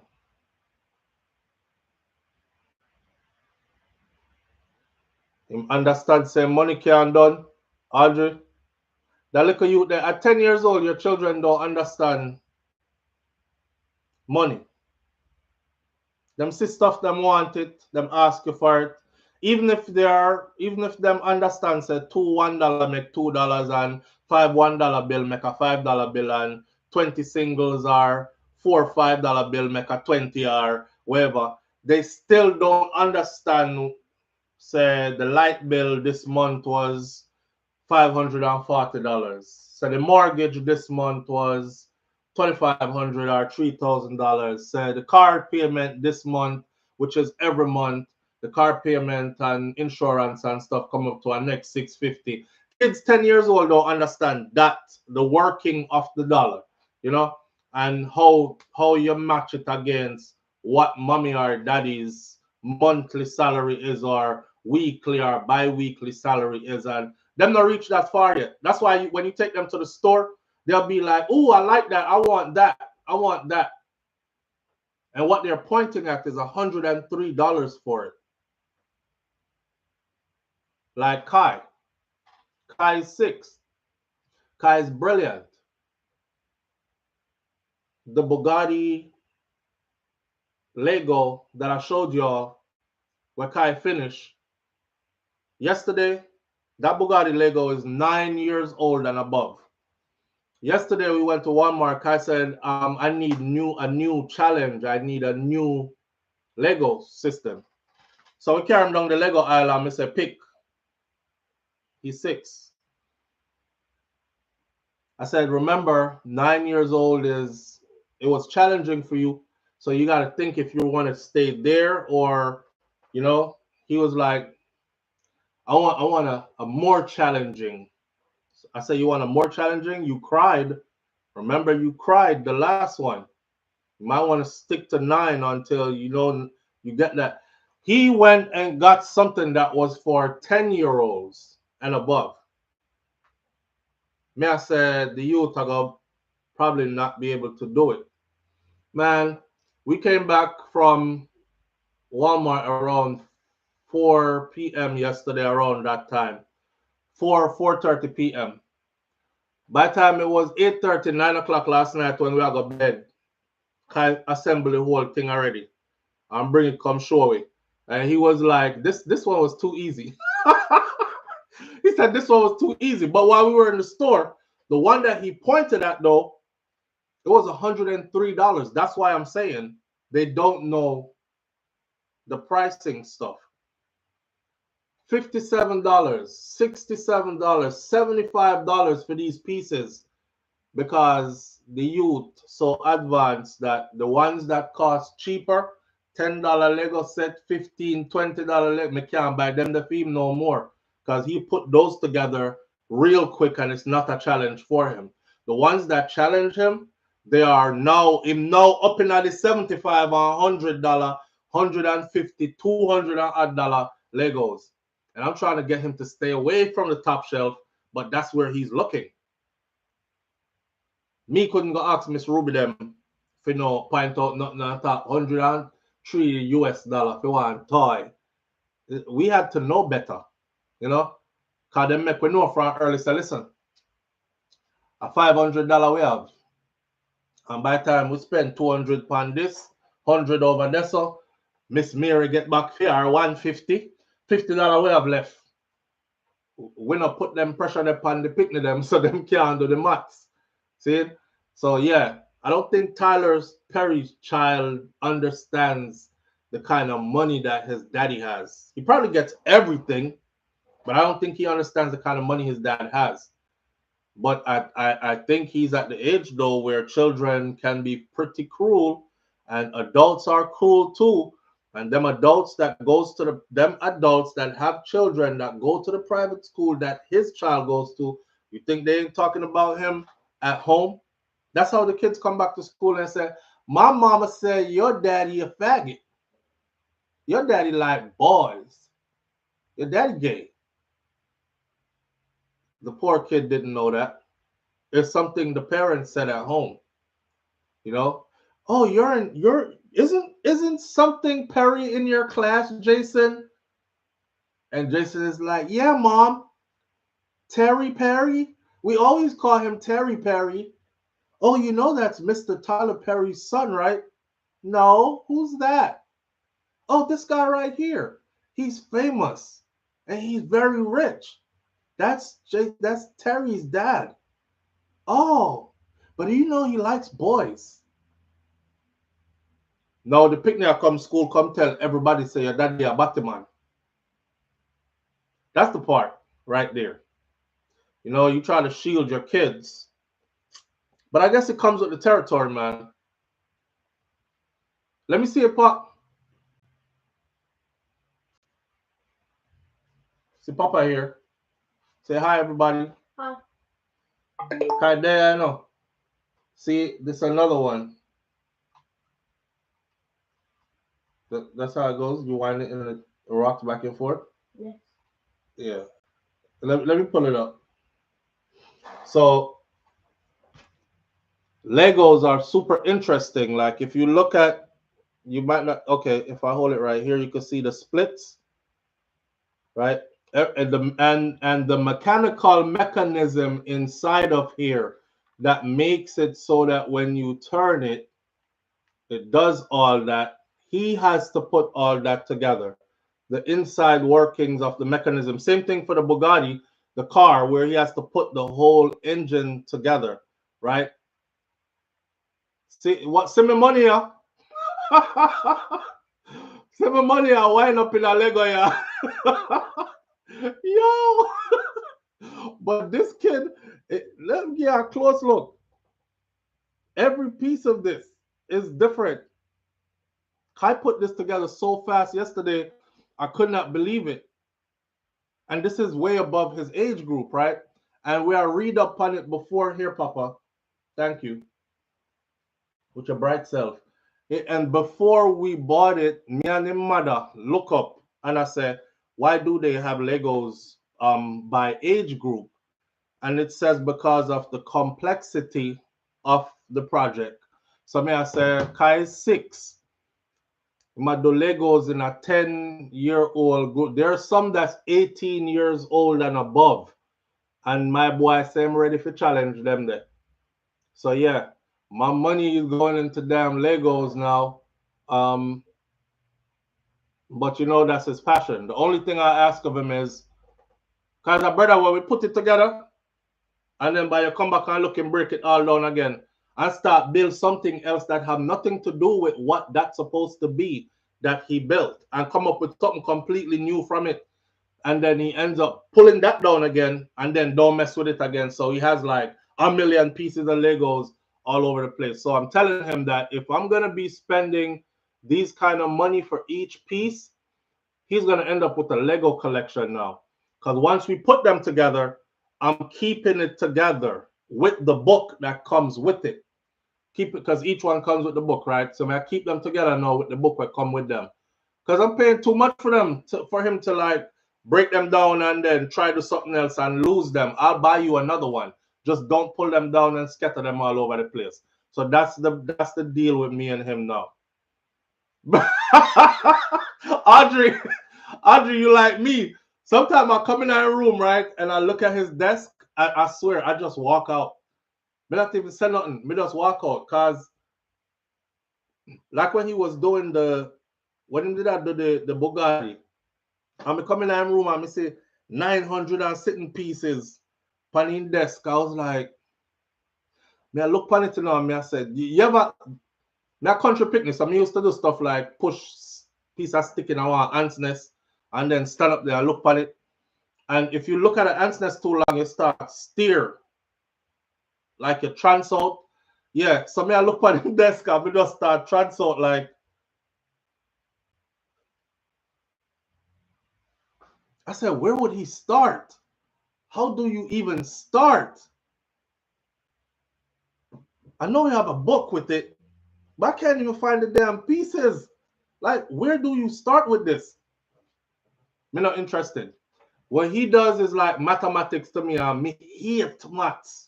I don't use the word hate often, but me hate maths. Kind of like doing that stuff. And he is so patient, like him sit down there and him figure it and him figure it and him aha and him no, not me. He can't even ask me for help because I can't help him. You know, and it's supposed to be like a daddy-son project kind of thing. Him can't ask me for help him because I can't do it. I don't have the patience to do it. I don't like it. Just too many pieces. You know. I got him.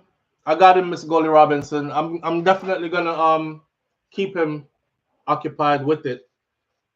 So now I gotta go get him. I spent money yesterday. Now me have to go spend money today again. Cause I'm ready for a new one.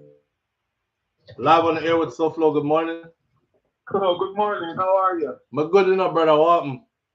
I'm there, man. I'm there. Listen to you. Enjoy yourself. What you say? When you look, you used to give a lot of trouble. Yes, man. Yes. And he used to beat me bad too, but he used to still get trouble. You used to curse to bullfrog. Yes. But no, me didn't want to turn on Dr. Jerome. So what me did do is me perform surgery upon the bullfrog. Yeah, I've never cruel to bullfrog. Me used to perform surgery and see if them can live without certain body internal organs and stuff. Yeah, see if me can stitch them up after me slice them open and things. Surgery. Real thing. Yeah, man. So where you get this knowledge from? Me not know enough. I don't know. Me used to feel like say God did put it in me from me young. So it was supposed to manifest. When you see you said they should spend all your money up. I remember one time I went to Kingston, Portmore for Christmas. I'm telling my uncle say if he can buy the strip from a firecracker. And you must say no, he don't buy me no strip. Because in your pie money done, man. Prior year, buy. That's your it. money done. Yeah. But I believe these kids know more about the house bills compared to when we were young. No, nothing in my house. Them don't know much? No, them don't. My kids them don't know nothing about no bills at all. Because when we used to go to school, they used to have all our cousins, him have all $50, and we take him $50 and give 10 $1, and he feels like him have more money. Because, you know, too, sometimes... Yeah, we know some picnic like that when we are grown up. So if you take like one whole $10 bill, but you give him like five $1 bill, and we take the five $1 and feel like him have more money. Yeah. I have more bills. Yeah, my kids them don't know nothing about them something about no bills, house bills, and them thing there. Them just point out what them want. Me used to be at school in a floor and get bucket with water and just a swing a bucket and the water and I drop out and make charge and tell how many work magic. Hey, they pay you for 50 cents and $1 to see your work magic. But these kids are well educated because if I remember my daughter's 13th birthday, I went to the bank and spend $500 and get 501 in stock. And when me give her, she said, Dad, I know what you're doing, and it's just not gonna work. Yeah. But she lucky. She lucky. Yes, no, master. We're growing them different. Yeah. But the Tyler Perry thing, I mean, I used to watch his movies and so on, but me just never like when he have lipstick and stuff on his mouth. He used to give me a different vibe. So you know, like when him like put on the dress and do them part there? I think it's acting, but sometimes when he's not about his dress and he's in the form of a man, it still seems like he have little lipstick or glow on his lips and anyway, I'm not saying nothing. Make use of the platform. Yeah, nobody set me up though, because you know them alphabet people that stay already. So we're gonna left it right there. So yeah, man. All right, my brother. Man. Yeah, we not say a thing at all. We're gonna left it right there. So I think I said enough on the Tyler Perry stuff. I'm gonna keep watching this. Do I think this guy's gonna get $260 million? Nah, not at all. He doesn't even have proof that the man jumped in bed with him or touched him, right? So nothing is gonna come of that. And that guy basically committed career suicide. If him did just walk away, say, hey, I got another project coming up. I think I'm gonna go with another producer because I really want to be on what they're working on. I read the story. They want me over there. Even if you don't have nothing to do, and just leave that way. You know how them said don't burn bridges? But I think he committed career suicide by going after this 260 mil and the text message and all these other things. I'm lucky if him walk away with 260 cents, says Audrey. He's not gonna get nothing. He's not gonna get a thing. But anyway, we're gonna move on from that. And again, I'm not in the business of tearing a black man down, and I do support Tyler Perry's projects. I do watch them, and I see people say stuff like, why he always doing stuff about black women in distress? Why doesn't he make one about a celebrated black woman? So, listen, everybody have them own niche and angles that they work from, and it works for them. If it ain't broken, why try to fix it? His new movie is trending #1 right now across all platforms. And I watched it, and it was a damn good movie. So if that's a part of his niche, is telling the life story struggles of black women, whether it's from an angle of coming up in abject poverty and then trying to raise a child and all the adversities that come along with it, XYZ. I don't see nothing wrong with it. And he's turning them into millionaires at the same time. Listen, me can't turn not one person that Tyler Perry has turned into a millionaire. I can't. So they're straw. Straw is trending everywhere right now, and it's #1. I can't turn not one person into a millionaire. So why would I even speak out my face and say something bad when he's turning them into millionaires? You know? So he's empowering his community. That's super powerful. I'm not surprised that here I'm going to leave it with this outside angle to look at. Anytime you start talking a certain way or you start empowering a certain way, just know that there are agents. I heard Tyler say, I don't have to go to Hollywood. Hollywood comes to me. And I said, damn, that's a big, bold, strong ass statement for a black man. Another thing is where his studio is, his film studio, that used to be a slave plantation. And he doubled back and purchased all of it and turned it into Hollywood in Atlanta. You understand? I don't know if y'all saw the opening of it. That was something massive, the opening of it. So when you have a black man come up like that, don't be surprised if there are agents who are like, hey, what we're going to need you to do is we're going to need you to come up with this story. The storyline is this. And the person is like, yeah, but if I do that, it could be career suicide. And they're like, don't worry about that. You'll be paid enough to live off of for years. Here's a little 2.5 mil upfront in cash. Yes, upfront in cash, because you'll be surprised to know how invested and how much some are willing to pay in order to tear down certain things and certain people because of who they have become or the positions they have worked themselves into, the angles, the connections, and what they're able to do, the pull that they now have. Oh, he got way too much power. He got way too much power. Hey, we got to take him down a notch. Matter of fact, we got to take him all the way down. Don't be surprised.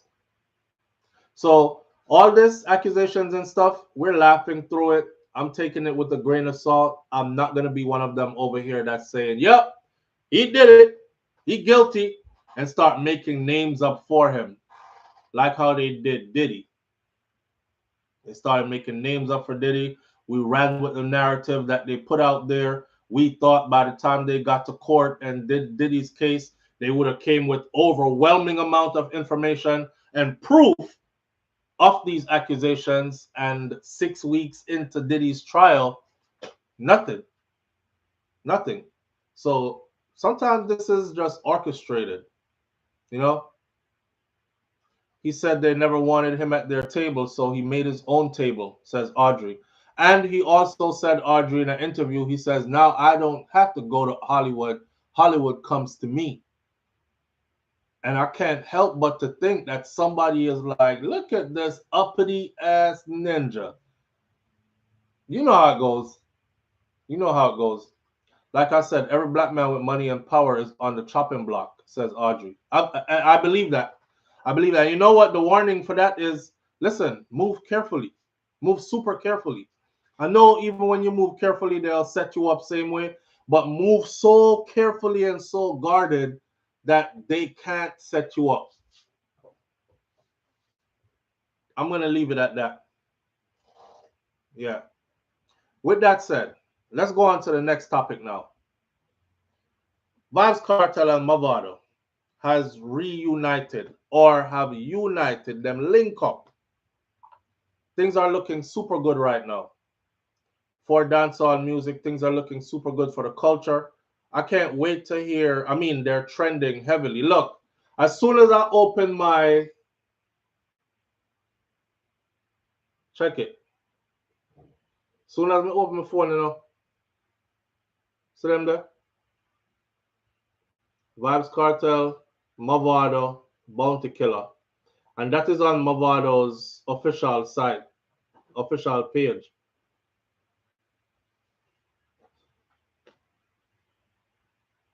Bounty Killer must be studied. Bounty Killer must be studied.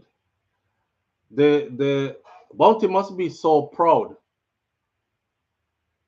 You know? Those are his children. Those are Bounty Killer's musical children. And he built two giants in dancehall.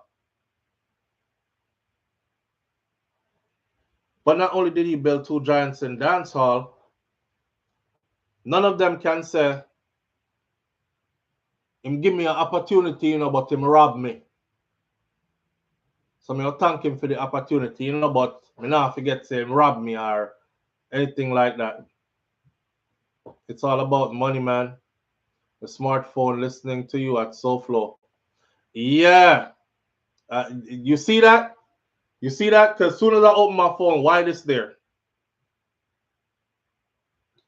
Anyway,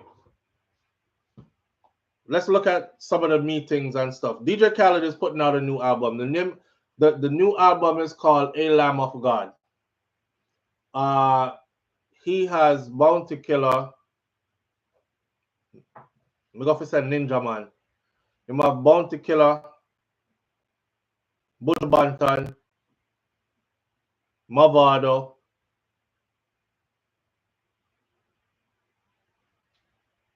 and Vybz Kartel on the same track. It's not gospel, Audrey.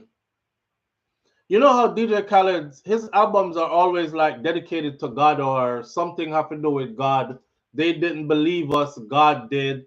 They didn't believe in us, God did. And so that angle is not like a gospel album. Yeah. So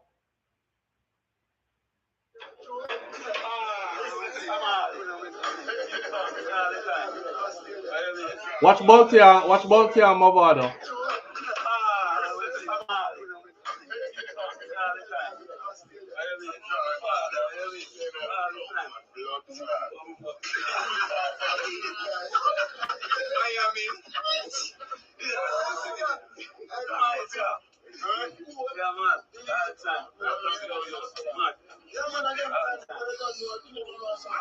Powerful link up, you know. Bounty is saying, Bounty is like them free way up to blood clot. And you know, Mavado is saying that we're built for this. We're built for this from them time that till now.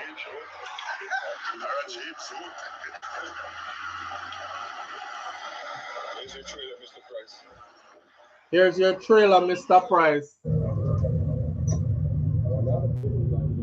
They're on set. They might live some life, you see. I love seat, man.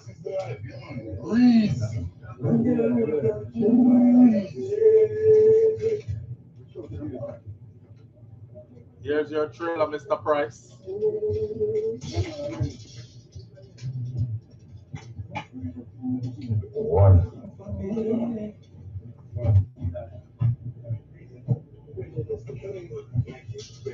You know what's dope?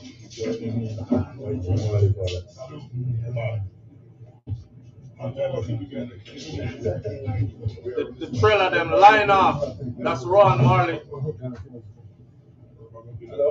Yeah.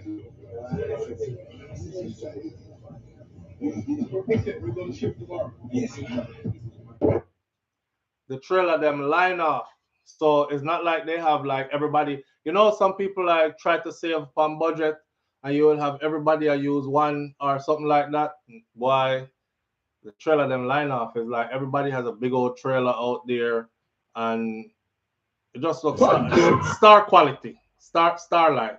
That a go on, and I love seeing it.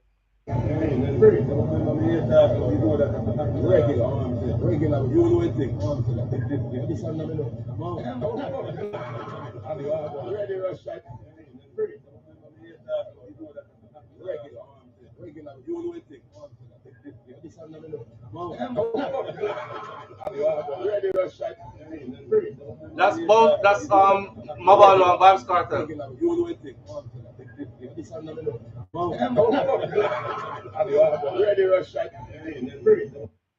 See them there. Now, more you take this into consideration, right? Vybz Kartel locked up 13 years. Mavado's son went in to do a life sentence. Right now, as we speak, yesterday I saw Mavado buy his daughter a brand new Mercedes Benz and thing. And, you know, looking out for your children and taking care of your family and whatnot. And now that you look at it, Bounty Killer couldn't fly all these years. Now that Cartel is out, Bounty Killer can't fly out. All of them meet up in Miami. They're working with DJ Khaled. Mavado was signed to Best of the Best, what's his name, Imprint, We the Best for a while, right? Now all of them is linked up together. All of them are linked up together now. Cartel not to worry about prison time no more. The only thing that's left right now is Mavado clearing up his issues he has in Jamaica. That's it. Clear up him issues when I'm having in Jamaica so he can go in and out of Jamaica as he pleases. To see the smile on them brother your face.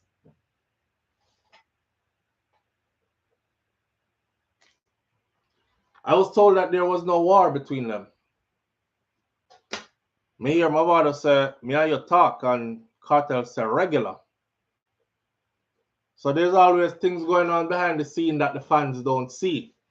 And you know how we do with the music, right? I remember now that I see Mavado and Cartel link like this, I'm thinking Alkaline. Alkaline is going to be brought into the fold also. King Big says, imagine the Gully Gaza tour with special guests. Alkaline are going to be brought into the fold also. Watch. Remember, I know. Black Rhino sing song about him gone, and they had their discrepancies, and people thought that couldn't be mended, and it was. Javin, she said him go on tour with Cartel and come off a bus and never even couldn't even feed him daughter. Them had discrepancies, that's taken care of. Not Nice, the producer. Somebody get he's not nice.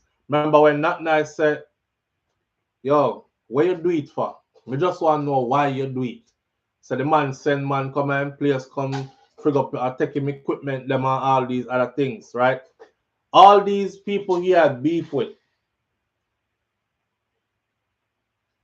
Remember when Freedom Street was coming and I said, the people I want to see? I said, boy, Rhino have to be one of them. I want to see, get back with the crew and everything like that. Look on it now. He just did Atlantic City and Rhino was there. So Rhino back up again. Stuff like that. Mavado, on the other hand, Mavado has not been to Jamaica in quite some time. But I think now is the time. So a couple of things I think. This is me in my brain trying to suss things out. A couple of things I think. I'm thinking the next Freedom Street concert, Mavado shows up on the next Freedom Street concert in Jamaica. Me no know. I hope them hear me. Go to Jamaica before the concert, work out your legal issues. the next Freedom Street concert, dead. That would be crazy. If the next Freedom Street concert had Alkaline on the stage, that would be even crazier. Alkaline is having his own concert, New Rules concert in Jamaica. I also want to see Mavado has his own imprint in Jamaica as well. There's enough to go around for everybody, right? But me I like to see that unification there. This is something that we thought would never happen. But the more I'm looking at where they're at now in life, it looks very much like it is happening. I love this for them, Nans, but me love this for the culture as well. You know, our true strength is in unity. Not true? We always say that our true strength is in unity. It sounds good when we war and we sell and people excited about the excitement we are going about who are war with who. And who make the latest, the hottest, latest diss track. Matter of fact, I feel super disappointed. Comedy actually want Cartel come out of prison angry. Not angry as in angry enough to get himself back in a trouble, but angry as in going to the studio and grab the mic and say, who want it? Yeah? And come shoot up the place again lyrically. Next. Anybody brave enough, step up. Because Mavado had said in one of his diss songs, pretty much he said, me know which party that you can't really do nothing. Any step you a step a ward off the order your step. But they are road a wait till you come out. See? So lyrics like that, any step you a step a ward off the order your step. You're in there so you can't do nothing. Me now worry you when you in there so. Me have faith though so you go come out. So me they are road a wait till you come out. So when time Cartel free up, I was like, all right, boom, him there. And you're there road a wait till him come out. It's on now. But Cartel came out with God is the greatest. And came out with him done with gun song. And came out with, you know, and the Lord is around us, you know, and that is that. And there's no clashing thing going on right now. It's just up on a different flex right now. Beanie Man. No, me never see Beanie Man in a trailer. Reggae Girl. That was the next thing I wanted to talk about, though. It's actually right there up on the paper. So I don't know, say no lie, me I tell me. Let me show you. See there? For me talk about notes there. See right over here, so? Nobody want to link with Beanie Man. See there? All right.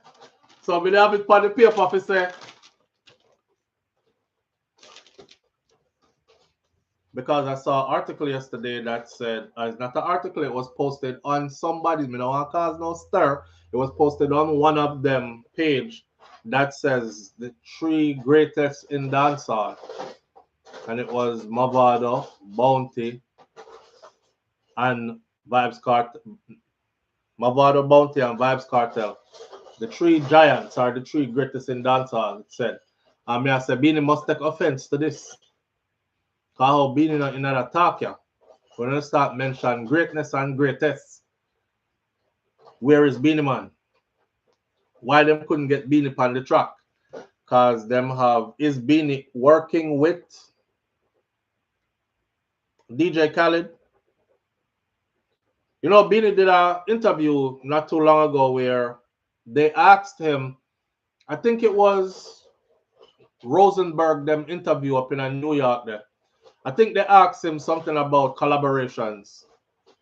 I'm not sure if it's that show, but they asked him about Kai. You have to carry that going on next room, bro. They asked him about. I'll be done soon, Papa. They asked him about collaborations, right? And Beanie said something along the lines of, not word for word, but what I got from his answer was, me not do no collaboration because things were said.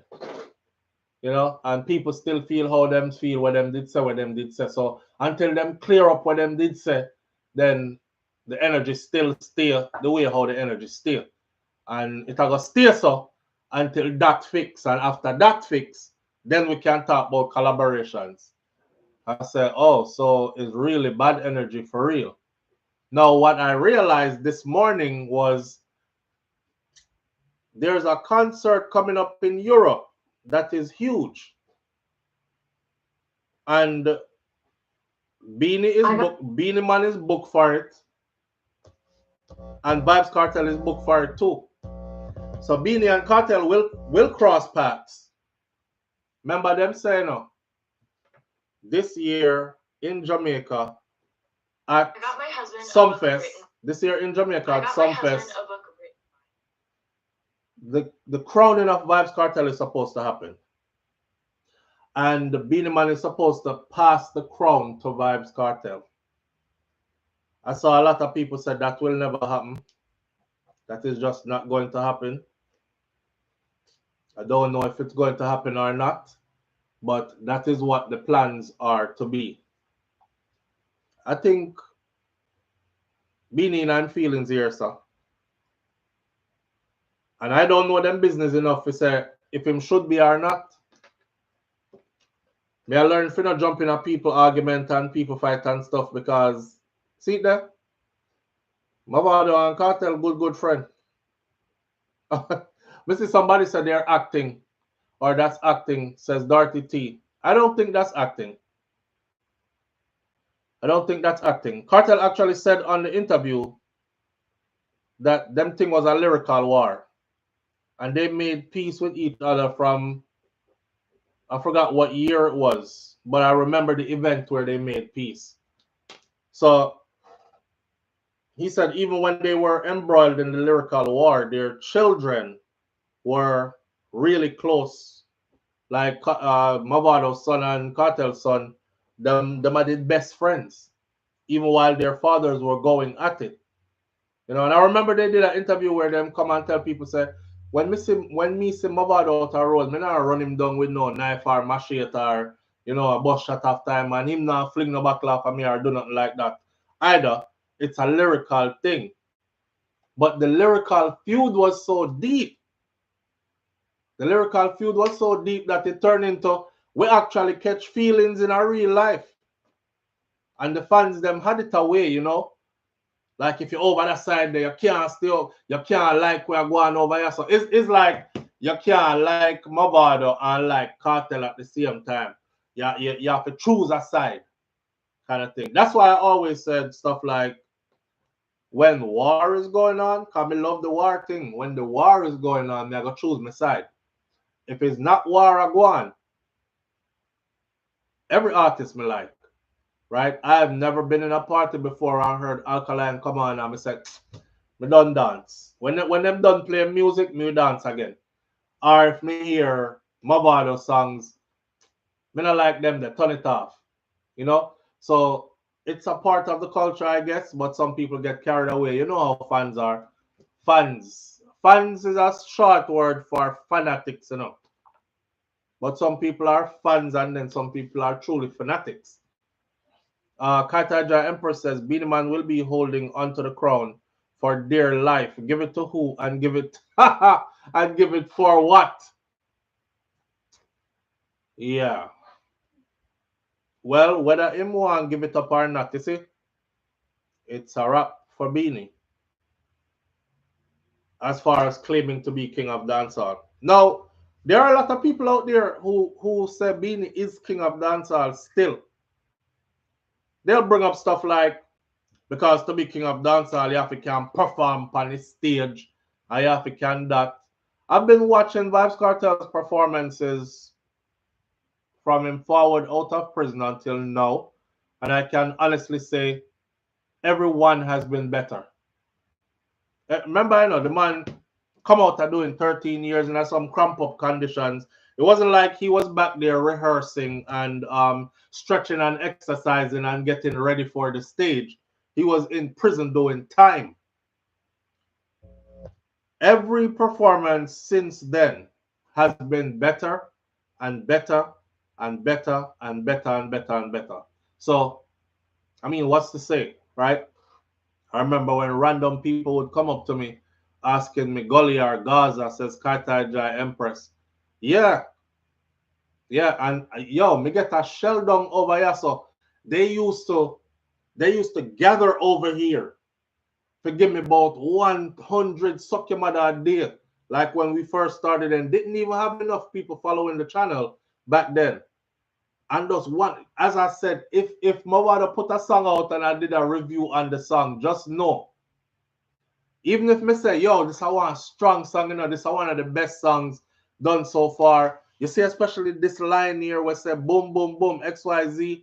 Next thing me looking at my comment section, Mavado don't need your strength, pussy. Left the man song and don't review them, dog. Like, yo, you can't win for nothing. You can't win for nothing. Me review an Alkaline song, next thing me hear, Alkaline don't need nothing from you, you know, dog. The man don't need your strength, brother. Low out the man, because you never have nothing good to say about him yet. You is a hater. And I true you like Vybz Kartel while you hate Alkaline. Remember, you know, if you listen to my review, me never said nothing bad, you know. I didn't say nothing bad. I might have said stuff like, I didn't like the production on this one. The quality of the production could have been better.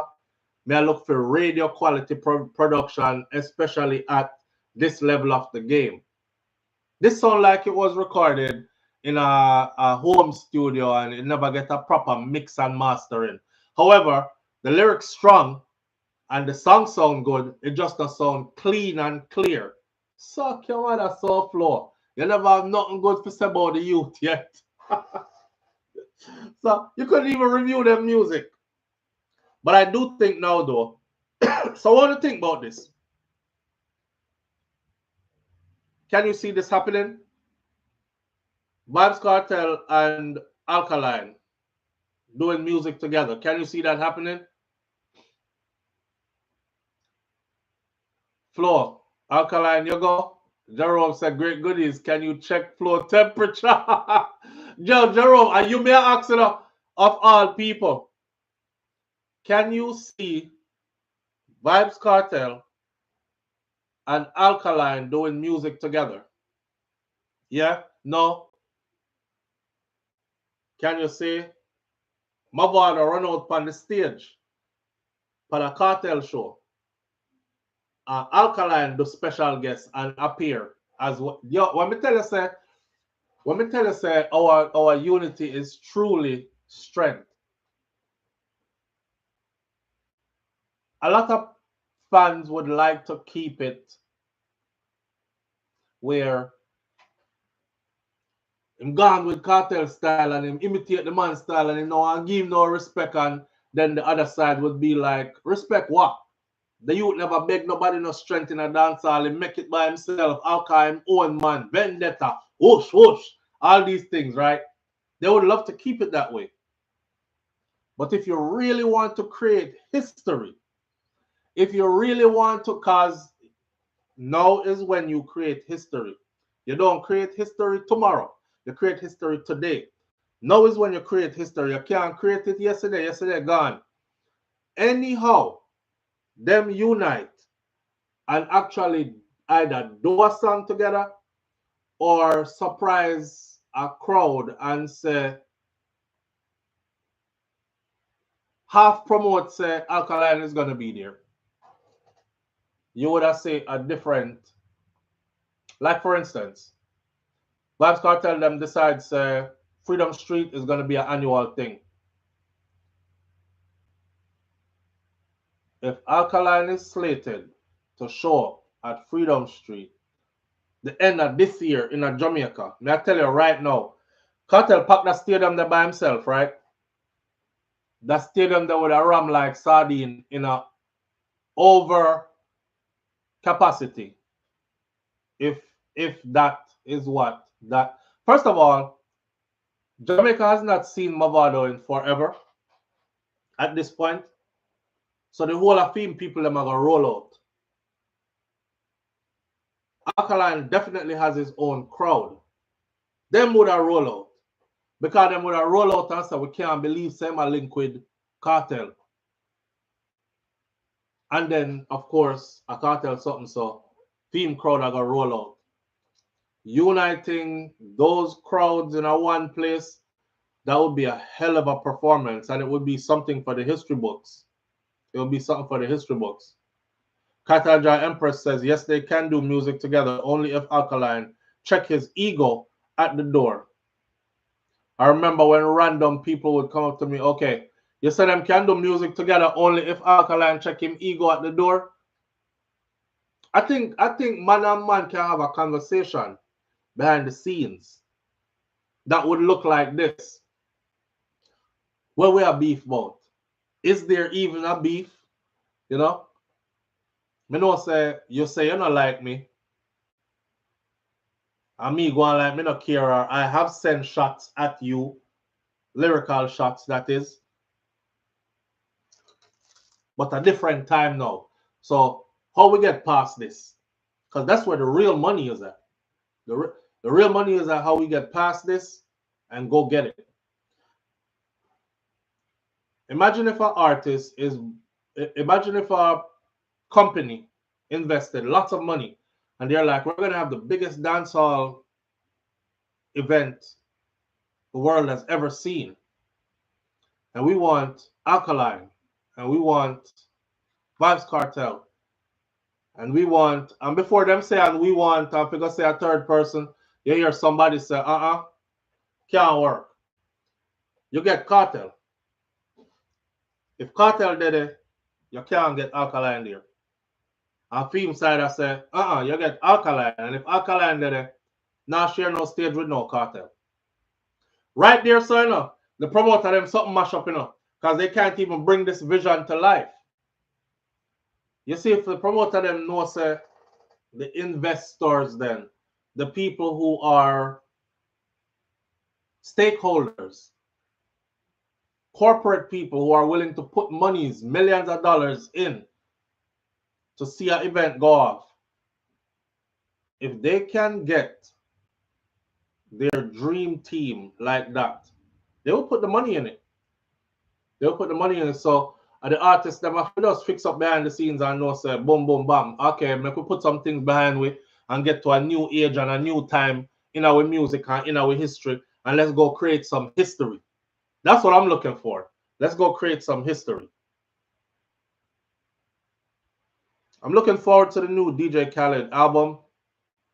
I want to see what track exactly and the way it sound like with Buju Banton, Bounty Killer, Vybz Kartel, and Mavado on one track. What's Khaled gonna do with that? I hope for something good. And another thing, the next Grammys is gonna be super interesting. The next Grammys is going to be super interesting. May I call it from now? I'm predicting it from now. That Vybz Kartel will pick up a Grammy the next round. Yeah. He did great things before. But this album, that was submitted for the Grammy this time around, that album was recorded from prison. And he was fresh out of prison. 13 years gone, some people were in doubt. 13 years gone, some people really were onto something else, not expecting his release either. But by damn it, man, if he's not right now hitting the ground hard and putting in work right now on another level, it's going to be undeniable.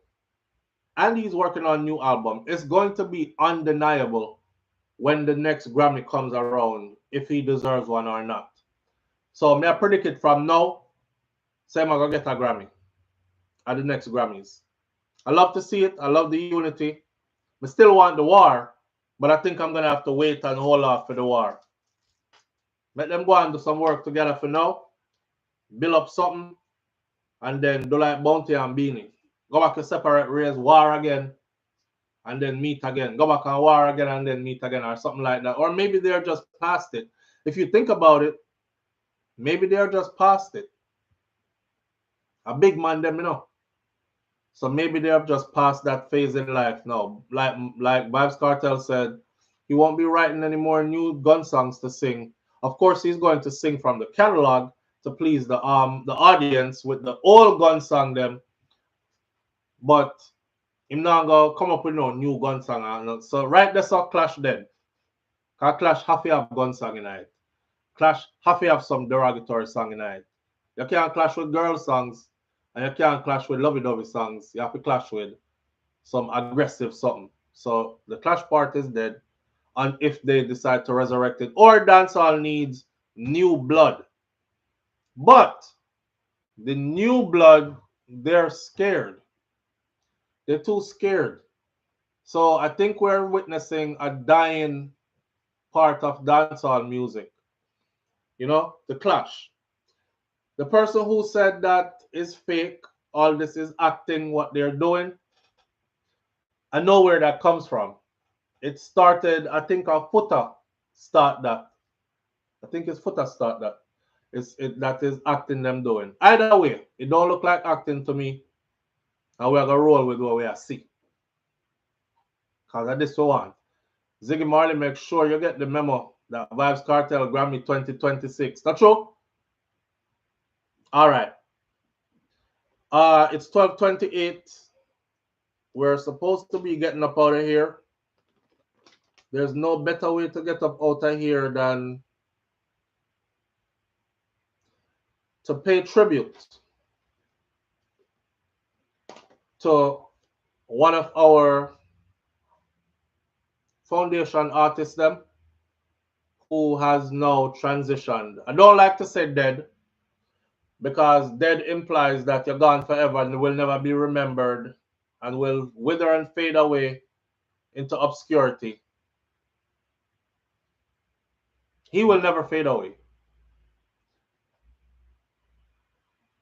That particular song here put me in a Frankfield, Crawl River, Crafts Hill, them place there, Pickney years.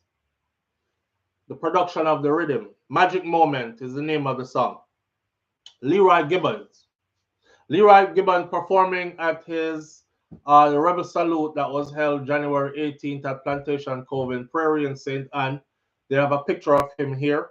Veteran Lovers Rock singer Leroy Gibbons, whose real name is Leroy Gibbon, reportedly died earlier in Lucy, Hanover. The legendary producer Lloyd Woodrow James, better known as King Jammy. Legendary King Jammy. Big up to King Jammy. King Jammy said that he received a call at about 7 a.m. to say that Gibbon dropped down and dead. Just like that. Him just dropped down and dead. Him said, me shock. Me shock bad. Early this morning, them wake me up, you know, and them tell me, say, I can't really say whether or not he was in the studio. All I have to call them back to verify. King Jammy said. He said that he was a close person to us and that we are going to miss him dearly. Leroy Gibbons, who resides between Jamaica and Canada, has been in the island of recent times doing some studio work.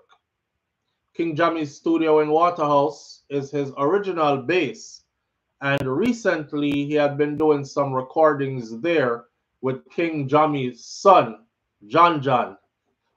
So King Jammy's son, we are talking about all this time. King Jammy's son name is John John. And my John John is a different John John. All of his hit songs, and me produced them. He said, I produced the song like Magic Moment. Boy, you're bad. You produced Magic.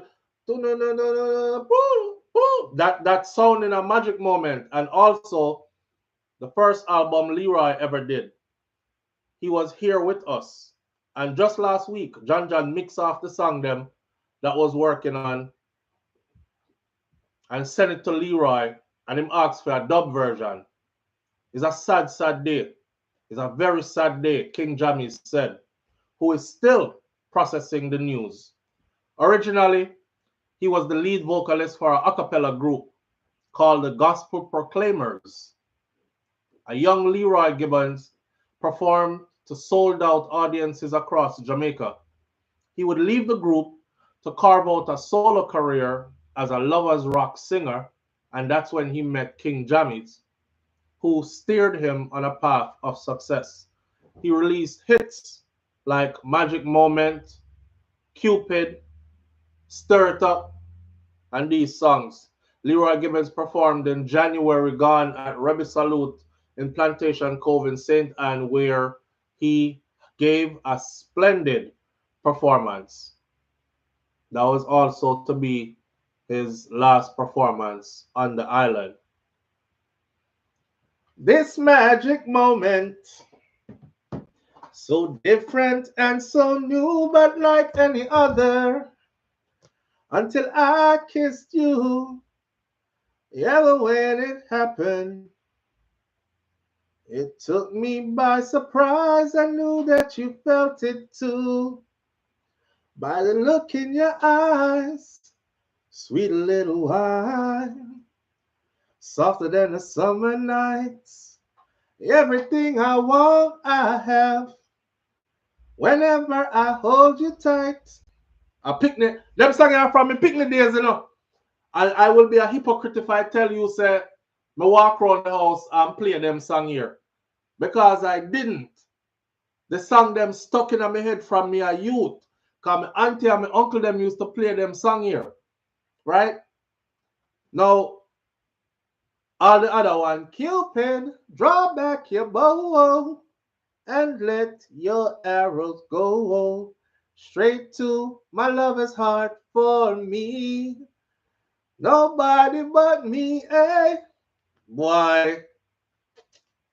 Me have to play him right now. I'm trying to pull him up right now so I can play him live where he was performing at a stage thing. See it. You are the greatest. I can't make you cool.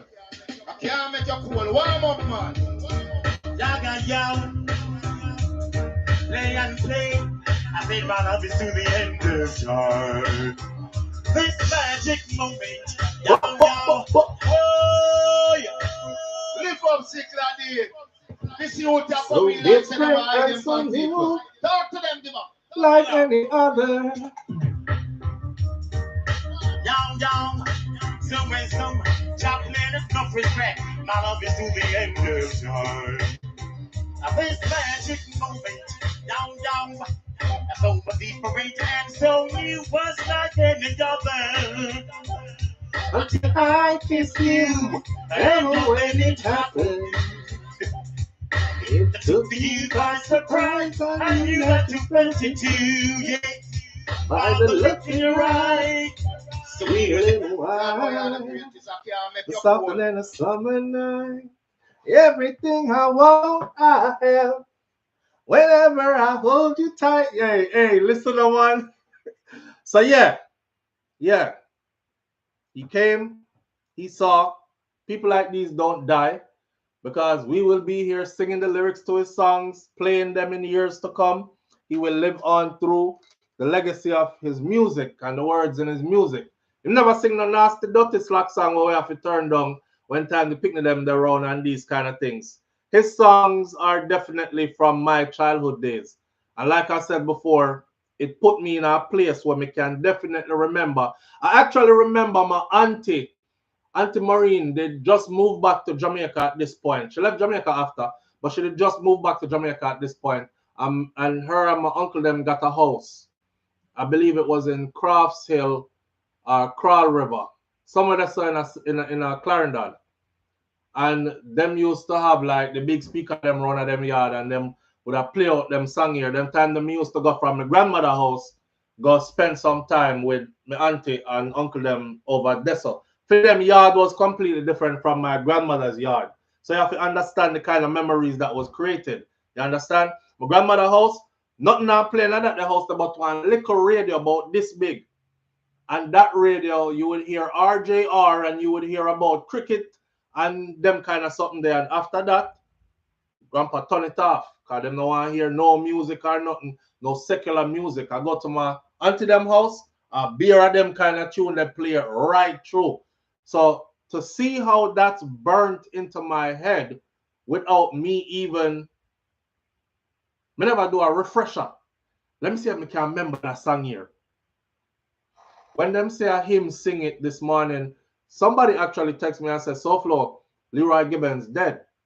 I mean, I say, who are Leroy Gibbons? So I'm going to look it up And it says magic moment singer Leroy Gibbons. And he said, this magic moment, so different and so new, but like any other, until I kissed you. Beat. Them song they're big enough. Yeah, me used to go from Christian yard to sinners. I had a healthy balance of race of growing up. You hear?